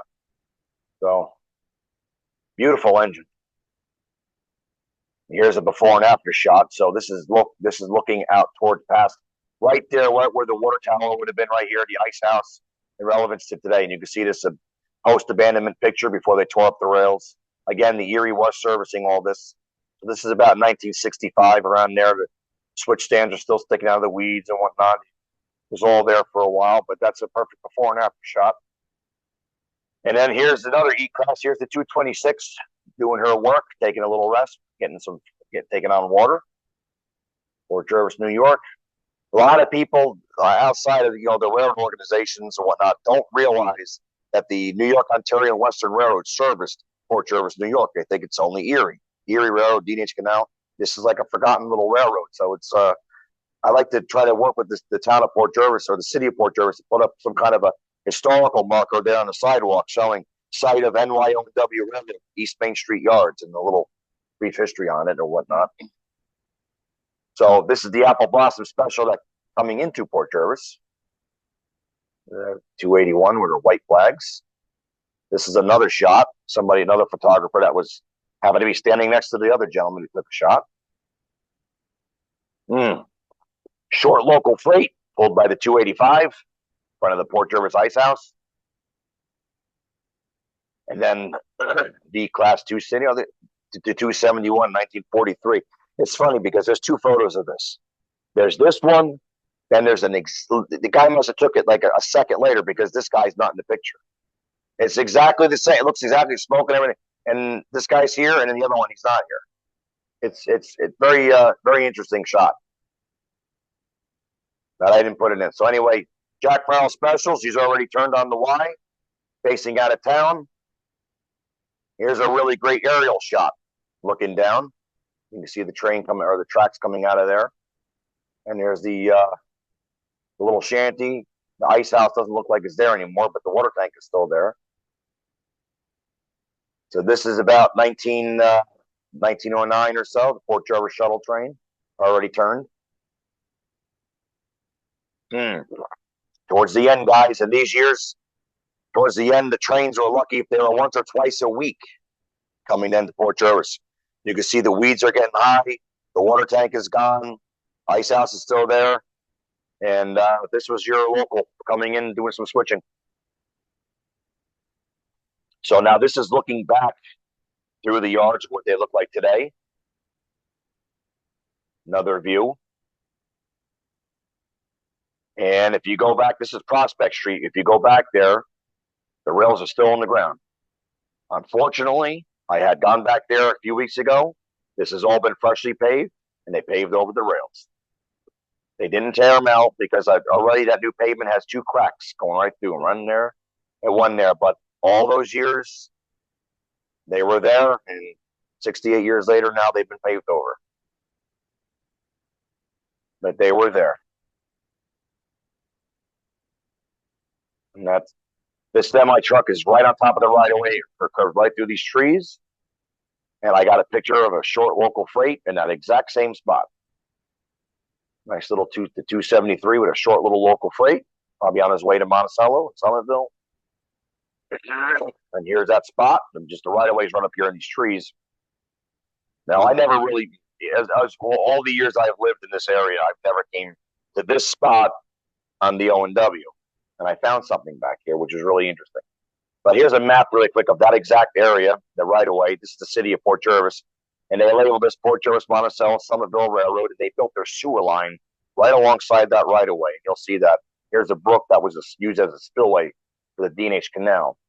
But right where I was standing, I looked to my right. I had no idea it was back there. It was beautifully, bridge number 54, beautifully preserved bridge that served as a cattle pass, stonework. And they never tore the bridge out. It's got the ties on it and everything. And in that vicinity in 1899 was a little mishap. Yeah. Port Jervis, Monticello, New York, number 5 was a very, very foggy, misty morning.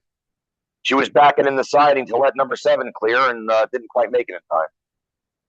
As you see, the engines were locked together so tightly they had to bring the Erie wreckers come up there to separate them. Only one passenger was injured. But number 7 was rebuilt and put back into service. Number 5 was brought to Middletown. And when it was freshly, was a former New York and Oswego Midland engine that was serviced and rebuilt and sold to the Port Jervis Monticello. It was only there for a short period of time, and it went back to Middletown and was never used again.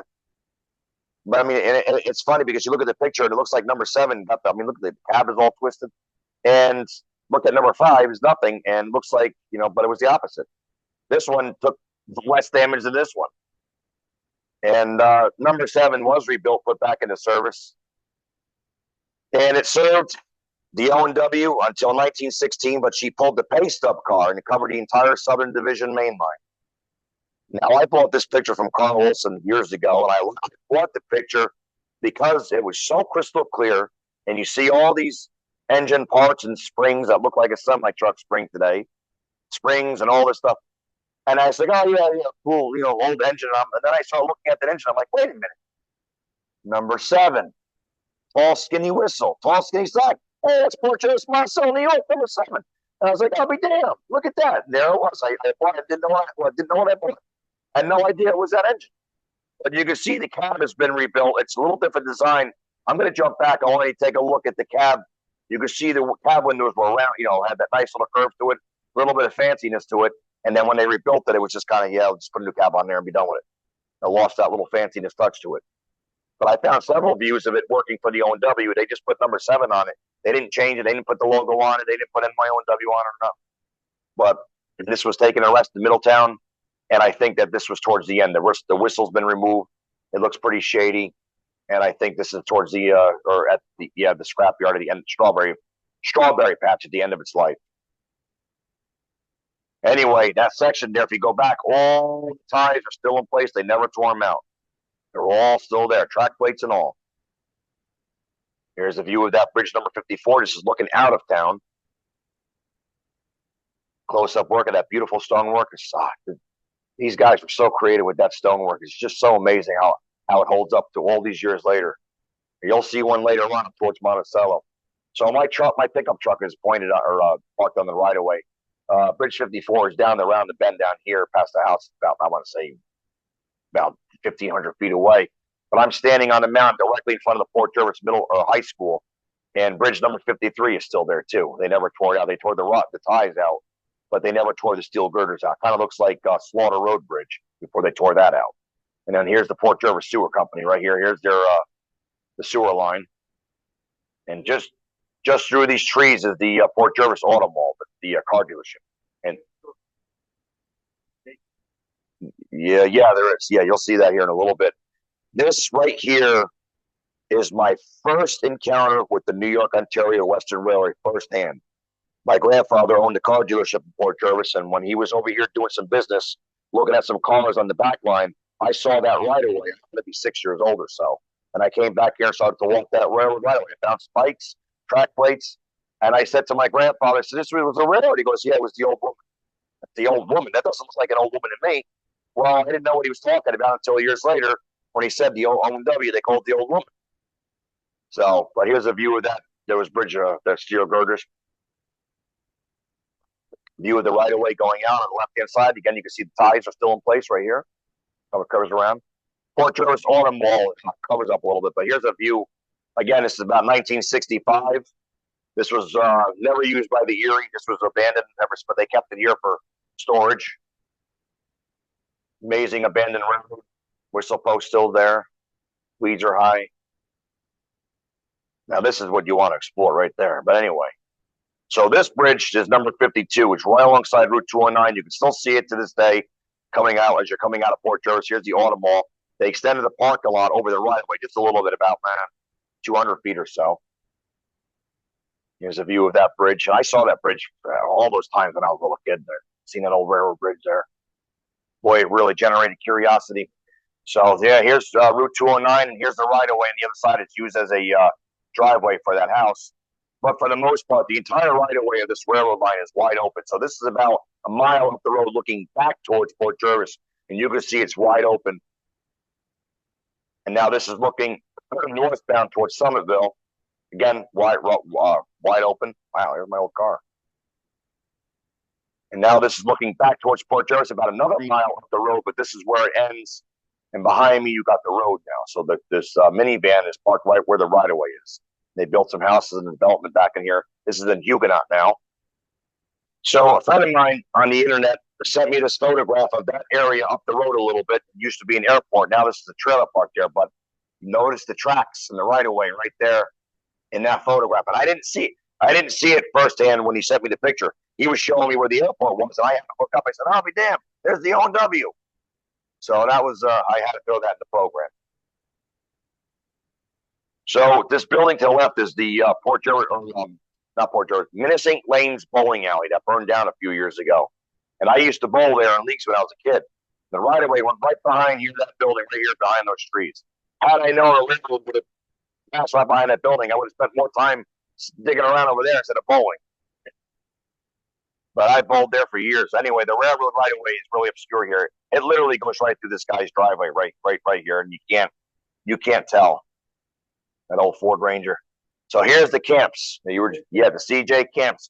Right of way comes right up through here, and it disappears right across the whole field. See that's where the right of way picks up again in that tree line.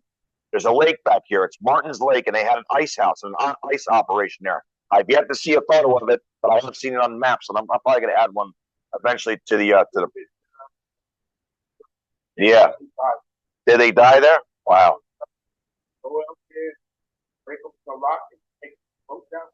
Yep. Yep. So this is the Martin's Lake where they had the ice house. There is a bridge here, bridge number 50, when you can see the kids do a tarp over it, made a fort out of it, which is really creative. So that's a lot of fun with there. How are we doing on Zoom? We're good? All right. So here's that tree line on the other side of the field here, where the right of way comes through. And then it picks up again in someone's backyard, but it's a little wide open. You can kind of make out where it went there. This is coming out, going down near where the police station is. And this is where the right of way was, where you saw it in the airport view just a couple slides back. This is where the right of way was, right here on the edge of this road. And all these trailers was where the airport was. But this was the O&W right of way right here. You can't see nothing. But on the other side, you could just see that clearing in the woods going right up and through here. They did build a few houses up in here now, which they actually opened up the right of way a little bit. So this is bridge number 49 going over this brook here. This is private property, but Ray Kelly was able to go down there and gave me this picture years ago. Won a bummet for number 49. Now this is original Monticello and Port Jervis stonework, so that's how old that is. And this is Route 209. They built the house very close to the right of way. The shed is right on top of the right of way, but that bridge is right behind this house, and it cuts right through here, right across Route 209. This is Tafuno Lane, right through that clearing that you can see right there. And I did walk back there, and I noticed all the ties were still in place with trees growing out of it. So take a look at that. There's a real abandoned railroad for you. Now, if you look the other way, the right of way is fairly wide open as you're coming into the site of Huguenot Yards and their gravel excavation. So here's the right of way right here, right where this was. And then this is the site of a big sand and gravel operation that was in Huguenot. And this is where the original right of way and the new right of way split, Huguenot Junction. Yes, Huguenot Junction. That went to the new extension that went north to Summitville, and then your original area that went to Monticello. So the right of way, we're going to stay to Monticello. Part 2, we're going to be going from Huguenot to Summitville, but I'll start that program back in Port Jervis and go up the Valley line. Mountain Division and Valley Division. So we're going to go on the Mountain Division now. So this, believe it or not, this is the old C&D battery factory. And I'm standing directly on top of the D&H Canal, which came right through here, and right up in these trees is the original right-of-way. And there was a great big bridge that went right across the canal, right located here, and it's all gone. You would never know that anything was there. If you guys seen that book by The Menacing Valley Express by Gerald Best, and you see that front cover of the canal boat with the train going over top of them, that bridge, that's that location. And for many years, there was a beautiful stone abutment right here at the dam. They cut it out and they cut the right of way back a little bit. But that stone abutment was right there. I'd love to find a picture of that. So I found these in the archives. This is the shot of the extension going up to Summitville, which is right here. Going up, here's your Valley Junction cutoff. You see that right here. Here's the original right-of-way curving on right here. And then you got the D&H Canal also in here. And this is a map of the proposed right-of-way for Route 209. You can take a look at that right there. And you can see how 209 just cuts right through there. And a view of the other side. But I climbed up on that. There's a road there. You can walk back a little bit. This is about 10 feet back from where the abutment would have been. This is the original right-of-way of the Monticello and Port Jervis that was abandoned in 1904. So this is how old that is. And it's still there. And it comes right through here to the road. And it goes right through this road right here. You can see it's cut that right away. They built the house on top of it in that spot right there. And you go down a little bit, was the site of the famous Hotel Huguenot. This is Route 209. And the old, I'm going to call it the old Monticello, ran right behind the hotel. They had a second sign there. And here's Port Jervis Monticello, number 7. The old number 7, right in that spot. And I went back there today, and it's all gone. Not even a trace of a foundation. It is all gone. So going back on Route 209, if you look behind those row of houses, you can see that flat right-of-way of the old Monticello. Their O&W is behind me down in the valley. This is the original right-of-way. Again, abandoned 1904 from Huguenot to Roses Point. There's a little lumber yard back here, and the railroad right-of-way you can see come right through these trees. And it goes right up to 209. You're going to see some really, really great before and after shots now. This is a good shot right here. The next one's even better. So here's the right-of-way, old Monticello. Later on, the O&W extension is built down here in the valley, and here's your D&H Canal. And here's an even better shot. Beautiful shot. Look at that, wide open. Jump ahead to 2025. That's what's left. So when you're on this section of Route 209, just remember you're driving on the old Monticello. So this is Guymar. Yep, Guymar Turnpike is the Minnesink Valley Express itself. That's Delmore. This isn't Prospect Hill Road. This is Guymar Turnpike. But that's Delmore. Yep. So right where my car is parked, the right-of-way curves off, and it crosses the road right here, right on the other, right here on the other side, and enters this right alongside the cliff of this mountain right here. This is Roses Point. Right through this property, they had a little bit of mining excavation here. They were taking loose stone, shale, whatnot, loading into some cars back in there. And you go back in here. Here's that spot right here. Right away curved right here on Roses Point. And there was 2 D&H Canal locks, 54 and 55, I believe, which are still there today. Beautiful locks. And this is Roses Point coming into the bend. And I went back there, and this is the original Monticello. Look at that. It's right up against the mountainside there. Comes right up alongside the O&W, cut off the Valley Junction. New extension was literally right below it, which you'll see coming up right there. That's Prospectville Road. Yep. That's what yeah, really? Wow. So here's the view. So now I'm standing on the O&W, cut off the Valley Junction. Here's the original right-of-way coming into view right there. So you can see that there's about a 4 foot, 5 foot drop off right there. But they meet right on Prospect Hill Road, which is right here. This is a beautiful area. It's got that the Neversink River down behind me. The D&H Canal is down there. It's got that mossy smell. Here's one of the rolling aqueducts going over the Neversink River. Here's the railroad. It's a beautiful area, Roses Point. Very old. And I've never seen a photo of the depot, but I have seen it on maps. Here's the crossing post for Prospect Hill Road, which is still there today. You can see the concrete post laying on its side. And here's the old right-of-way and where the O&W, they both connected right here. This is across the road right here. But that right there was salvaged and restored, and they actually put a diamond on it. So it's been salvaged and preserved, which is really cool. And here you go. So you can see the old right-of-way right here, which is in this photo is gone. This is probably about 1909 or so. And here's the O&W going down into Valley Junction. Here's that crossing post. There it is today. That's before they straightened it up and put the wood sign back on it. And they also put a historical marker there now.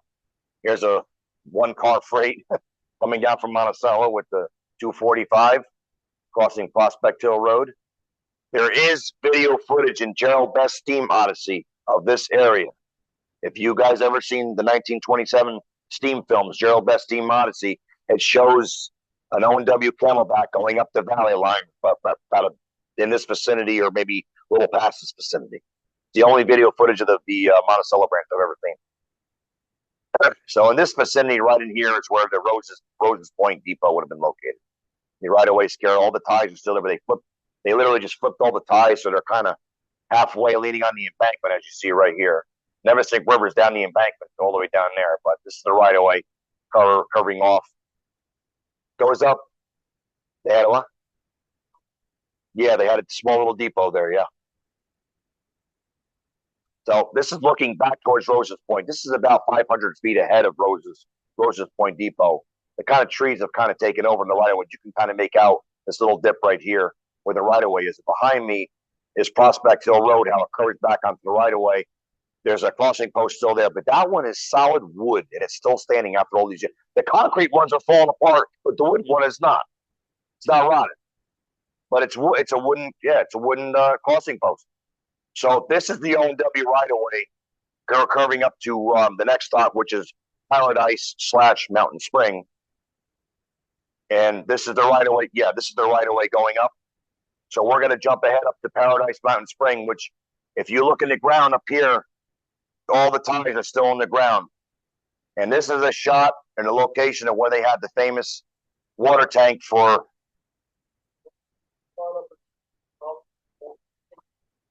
that was the Bashakill. I have to look again. I don't think so. I don't think they had any. I don't remember.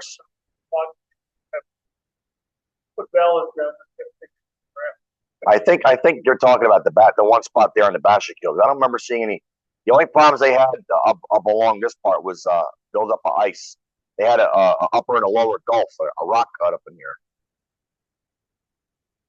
Yeah, but anyway, this is Jack Farrell. This is a couple of shots here. The Jack Farrell special taking off. But what's really beautiful about this water tank is that it's the stone base, that stone base style. Another shot. I think John Hamm let me have this photograph. He has the original. And another shot. And then this is the shot from the diesel, the water tank. And if you go there today, that beautiful circular stone foundation is still there today. There it is. Never seen one that's in a circle like that. That was pretty amazing.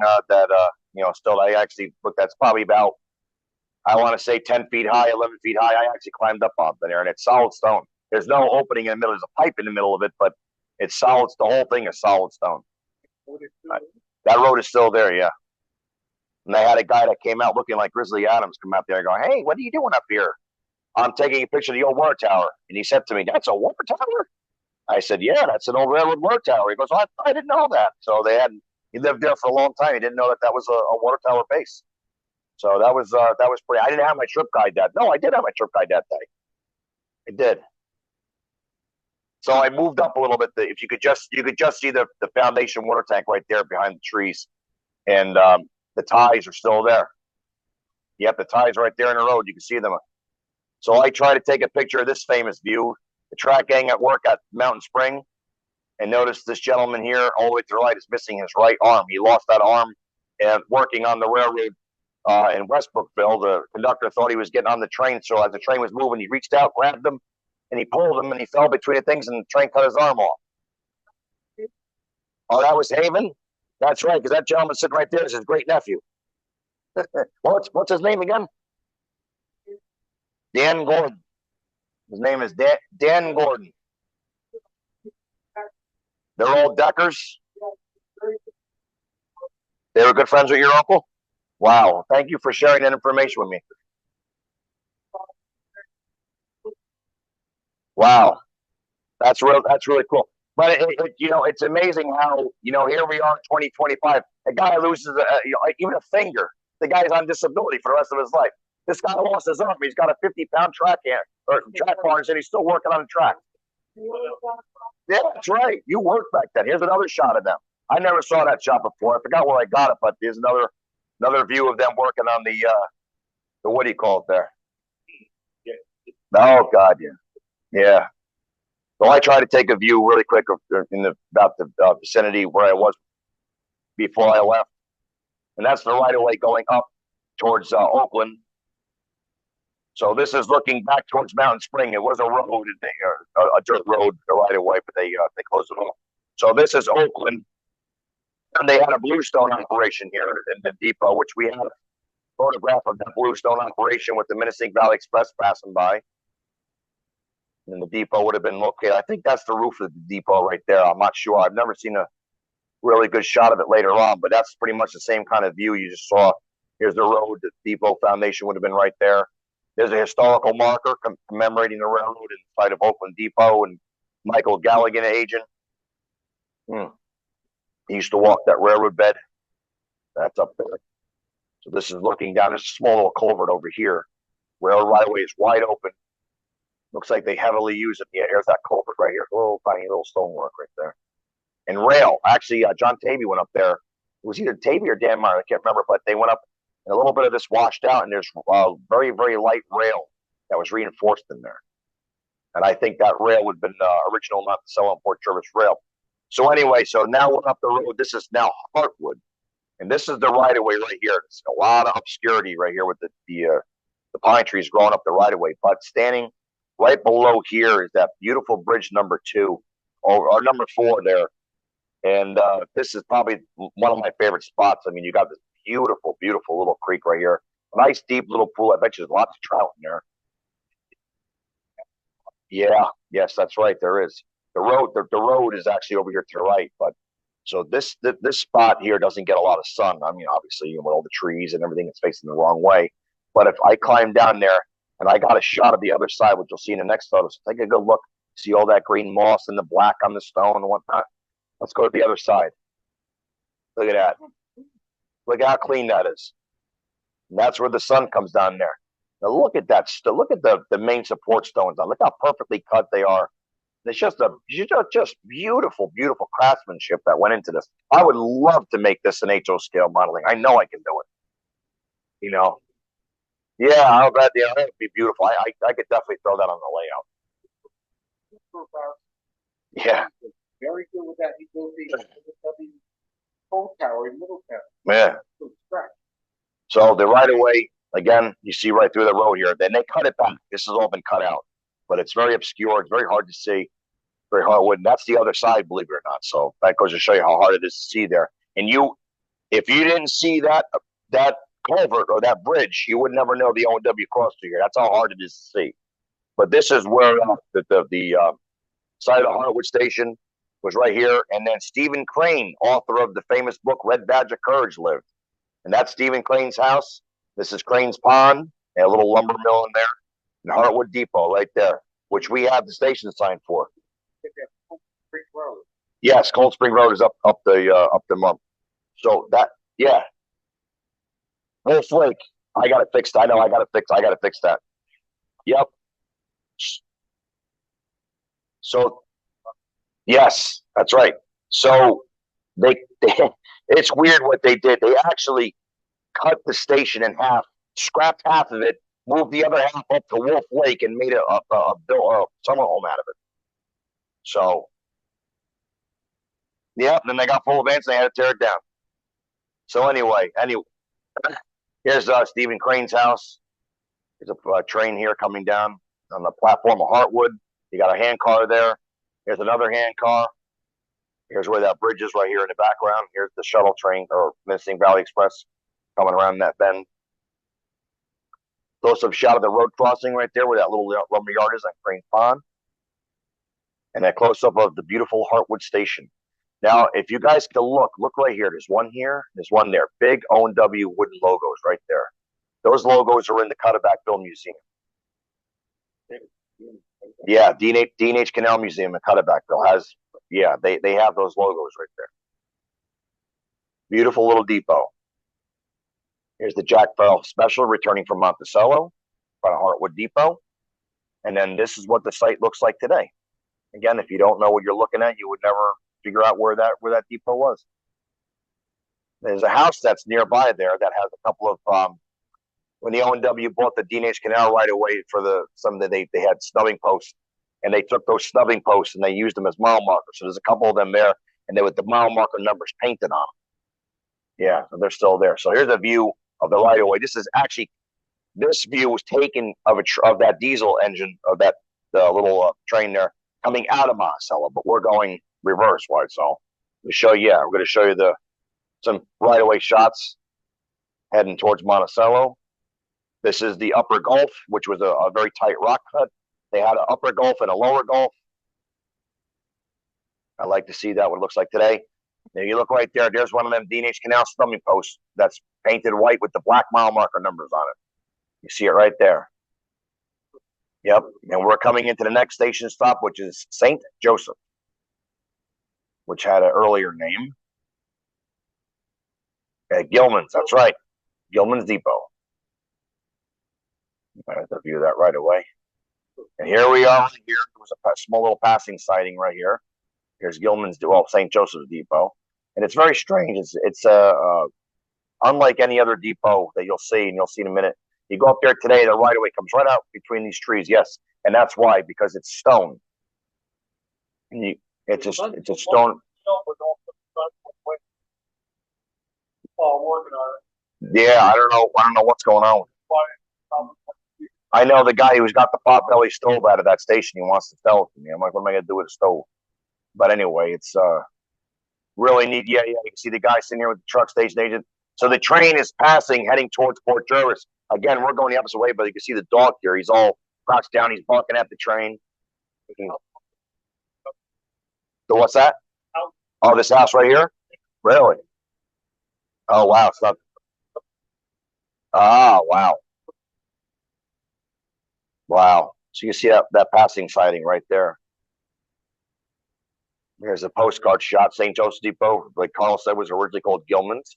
And it's thought to have been used with building material that was left over from a nearby religious sector, which did the nuns, which is also stone.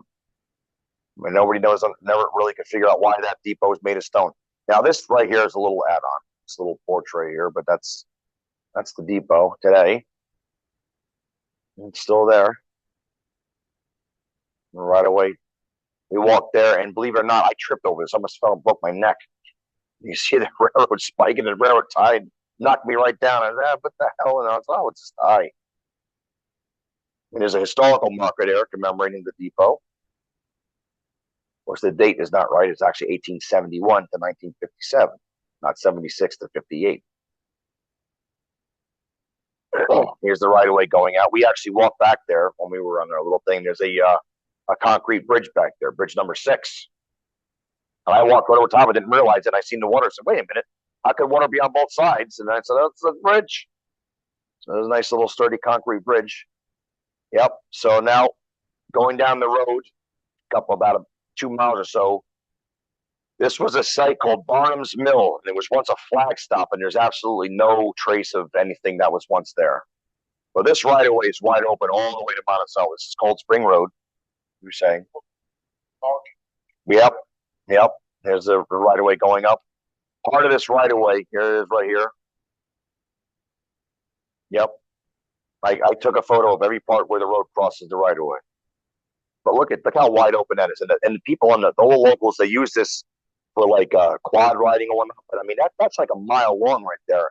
And it's really cool because you got all these beautiful, thick evergreens that are growing up alongside of it. So it kind of made a natural tunnel. And this goes right through there. I would love to ride an ATV through there. But it's beautiful. Here's it back from the roadside. But that's like a mile long. So this is there's a small little pond back over in here. Here's the right of way. This is for private property, this section here.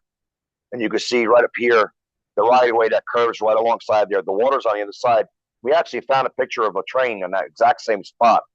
I found that later on. I'm looking at it. It's near Monticello. So I know exactly where that's at.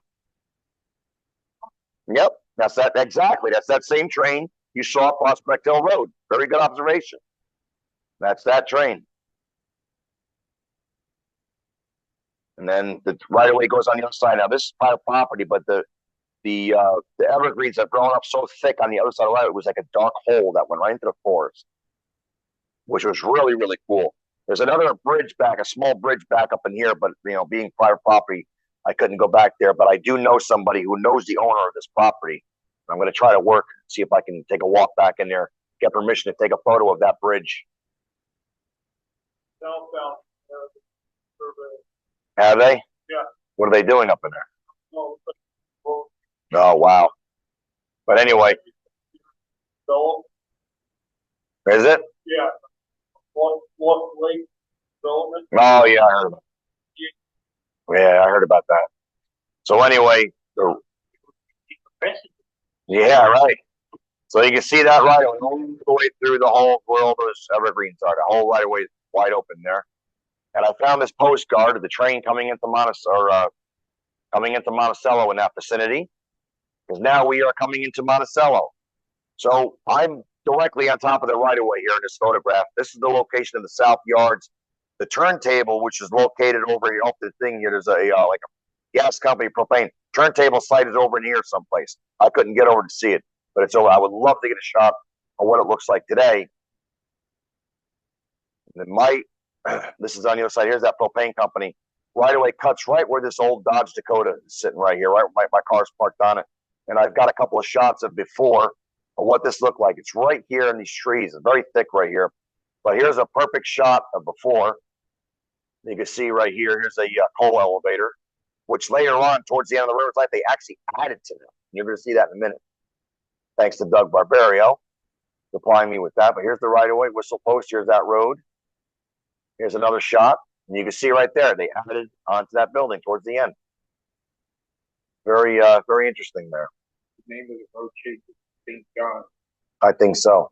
And here's that road right there crossing the right-of-way. Yeah, they got that old car. Here's that propane company where the turntable is located. With a tank car sitting right there. And then this photo is 1882. This is only a few days after the line was open to standard gauge. That line was built original 6-foot gauge. The main reason why they had to standard gauge that line is because the Erie Railroad standard gauge.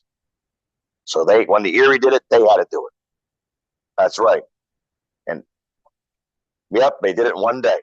Amazing. The whole 24 miles in one day. What they did was they went up, they came up with a train, they laid the rail down, they went all the way to Monticello, from what I understand, and on the way back down is when they put it in. So that is the only shot that I have ever seen of Fort Jervis, Monticello, New York, #3. And they used that engine all the way up to the end, to when the O&W took over. But by then, that engine was so worn out, it maybe lasted 6 months for the O&W, and they scrapped it. At that time, they only had 2 engines. They had #3 and they had #7. And I have a marker lantern that's off that engine. So this is the vicinity of where that engine was. This is coming into now the North Yards. There was you can see the Creamery Foundation located over here. And this is that exact shot of a summer camp, long summer camp train special. Here's a map of the entire Monticello vicinity. Here's your South Yards. Here's your turntable where that propane company is located. Here's Cold Spring Road coming in. And then here's your North Yards and end of the line right in here. Your depot. You'll see a couple of close-ups of this. This is your South Yards coming in. Here's that barn and the coal shed. That coal elevator right there you can see that we saw earlier.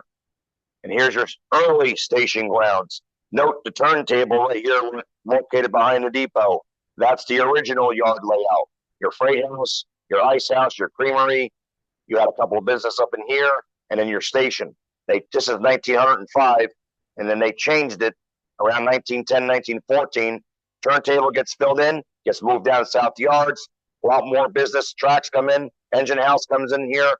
Coal elevator comes in here. Water tank comes in here. There's a lot of changes they made in here. You're going to see that. Here's another 1916 map. And then we're going to jump ahead. Jack Farrell Special pulling into Monticello. These funny looking fence posts, whatever, that's still all there today. So here's the view. Here's the Monticello Freight House. Here's the depot behind it. You can see the Monticello Freight House has a big second level to it, looking good. That's a summer camp special. Monticello had an engine house. And then here's a view, perfect before and after view of those yards. Here's your ice house, a creamery. Here's your coal elevator, water tank. You can see that's all gone there today. Nice view of the 225 and a Camelback summer camp specials. Another view of the Apple Blossom special. Yep, with the old antique cars. And then here's that diesel trip. You can see the freight house. Again, you can see that second level on the freight house. The weeds are gone. Half the yard is already gone. The engine house is no longer being used. It's vacant. And water tank is not there anymore. That's gone. This is the view of that later on. And I was actually walking around in here. You can see what happened to me here. That was quite the experience. I'll tell you about in a second. Here's the foundations to the creamery and the ice house. They're still there. So here's the freight house. This is the later years. Note, now the top of the freight house has been removed. And a whole section of the front of the freight house has been removed. And that engine house is now for rent. Okay. No, that's all gone. Yeah. So there's your freight house in later years. This became an open platform, and they only used. I don't know why they did this. They just removed the entire upper half of that freight house. And there's the footings and foundations of the freight house today. There ain't really nothing there. So here's the view. There you go. There's your full freight house right there. Pretty amazing. Here's the depot. Here's your water crane. Here's your water tank and everything. And what I was telling you about, I had a little incident there. I was walking right there with I didn't realize I was walking where the crane was until I heard it crack. And I almost broke my leg because the ground gave away and I almost fell in the hole where the damn crane was. And I was like, oh, well, there's where the crane was. I had no idea because you could see where the rocks and everything, dirt was. It covered it up until it opened up on me. I was standing right on that. It gave way. I can't. It almost took my foot when my foot was right in there. I'm surprised I didn't slice myself open on that metal. Anyway, here's a beautiful shot. There's number 7 when they first got it. So just placed in the service, number 7, posing in front of the ice house there and the engine house there. And we got names of all the workmen there. So from left to right is conductor Charles Burns, baggageman Ira Drake, trainman William Van Ecken, stationman W.M. William Dunn, night watchman Henry Dunn, fireman John Baker, and engineer Tom Derby. Tom Derby was a legendary engineer in the Port Jervis of Monticello, and then when the O&W took over, he stayed right on that division. He ran up on the Kingston branch, but he stayed on the Port Jervis and Monticello branch. And the interesting story, he took part in the Great Monticello Fire of 1909. Fire broke out in downtown Monticello, and pretty much the whole village was engulfed in a fire that was very similar to the Great Chicago Fire. And the fire department couldn't contain it, and they wired for Port Jervis and Middletown for help. The alarms went off in both Monticello, Middletown, and Port Jervis, and the O&W assembled 2 fire trains filled with equipment, men, and they went battling up the line. And when they got to Rose's Point, they were going, Valley Junction, they were going so fast they came around the bend, they missed each other by only about a minute. It was all hands on deck, and the story says that as they approached Monticello, the sky was glowing orange. And when they got to Monticello, there was people running down the tracks in panic, and they had to assemble, and they spent the next couple of days fighting the fire, which they got it contained, I believe, 2 days later at 1 in the afternoon. And then from that day on, the O&W pulled a record 13,000 people in 1 week from New York City to go up to Monticello and see that fire damage.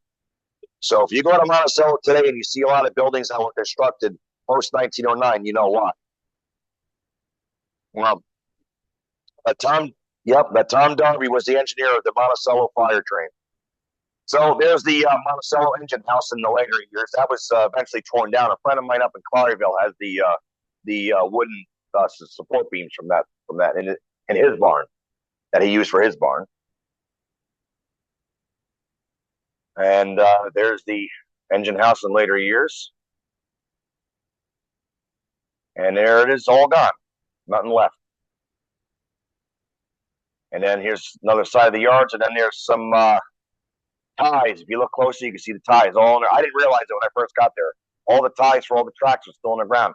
So they must have just came in there with dump trucks and just threw fill on top of it and just try to flatten it out without really moving them. They did the same thing to Kedosia, which we saw on the trip. We haven't noticed that there was a couple of ties sticking out of the ground. So now they're still there. So same, no different here in Monticello. So here's the 242 in front of the Monticello engine house or freight house. Doing some switching. SO 500 car there. Yep, wooden car. Yep, Soul Line. There are several O&W historical buildings on that property. Here's one of the O&W maintenance sheds. Very well taken care of. Here's another yard shed with a privy attached to it. That's very well taken care of. Original to the railroad.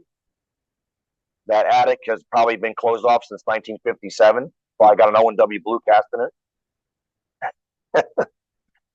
Anyway, and so here's that yard. So the tracks came alongside. This is an original building that the O&W served. You go over there, the track, or all the ties are still in the ground, and the doors, the sliding doors on the side of the building are still there. Here's an earlier view of the 135, the first engine we've seen in the beginning program, being turned on the original turntable behind the station. Very rare photo. Armstrong turntable, that's right. Very, very rare photo. And I believe the only photo I've ever seen of that turntable. And a friend of mine, Cody, bought a book of O&W pictures online, and inside with pictures I never saw before, including this shot of 244 turning on the turntable in Monticello. So I was like, I'll be damned. Amazing shots. Here it is again. So I had no idea. I couldn't believe it. I was blown away. And then you got the whistle stop tour turning on the turntable after the railroad's abandoned with that car. There's a couple of shots of this. That must have been a lot of fun. I guess they went up on a turntable. They said it was still work. Well, they said the railroad's only been abandoned a year. And sure enough, it was perfectly operational. One last shot of that. And then I have a shot of the first depot in Monticello out of a newspaper article from 1954. And that is the original 1871 depot in Monticello. Pretty amazing stuff. Then we got a couple of postcard views here. The station in Monticello. Beautiful stuff. Beautiful little depot. I tell you, beautiful depot. Here's a very rare shot of the interior of the depot or freight house, Monticello. And then to the Catskills or to the mountains by rail. The heyday of the Catskills right there. Look at that. Look at all those people. Instead of old cars, there's horse and wagons. Early 1900 shot. Now you got probably about 1918, 1915. All those people.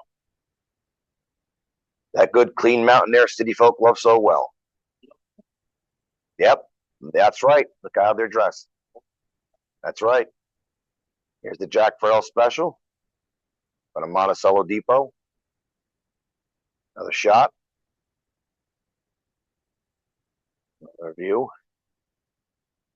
Here's another shot with an O&W upside down glass from one of the O&W parlor cars.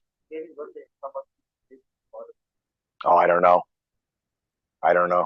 We have to look. So here's a shot of the diesel. That's that same diesel that was in Port Jervis you saw. Now this next photo is a beautiful photo, and I'll show you why. Here's the engine backing onto his train, but here's the young father with his two sons watching the train. And he's got a smile on his face. Not realizing that they're probably watching history because, only a couple of years later, it's all over. And I bet you those two kids probably remember this to this day. I remember up here on that freight station with my dad watching the train. It was a beautiful photo. That's a lot how rail fans are born right there.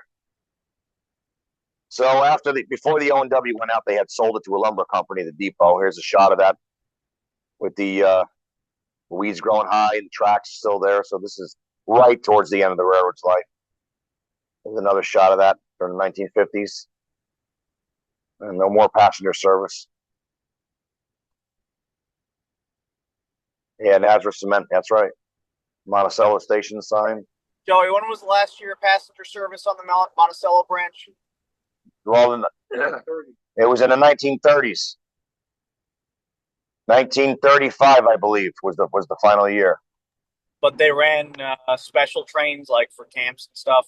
Oh yeah, they ran them. Yeah, they ran them right to the early 40s. The Jack Brel Special was one of the last ones, last batch actual, excursion trains like that on that line. The last time agent would have been probably in the 30s, though. Yeah. Oh yeah. That was. They went out pretty early. They weren't making any money on there, even in those earlier years. So here's the Monticello Depot today, and it's been beautifully preserved, absolutely gorgeous, and all full O&W colors.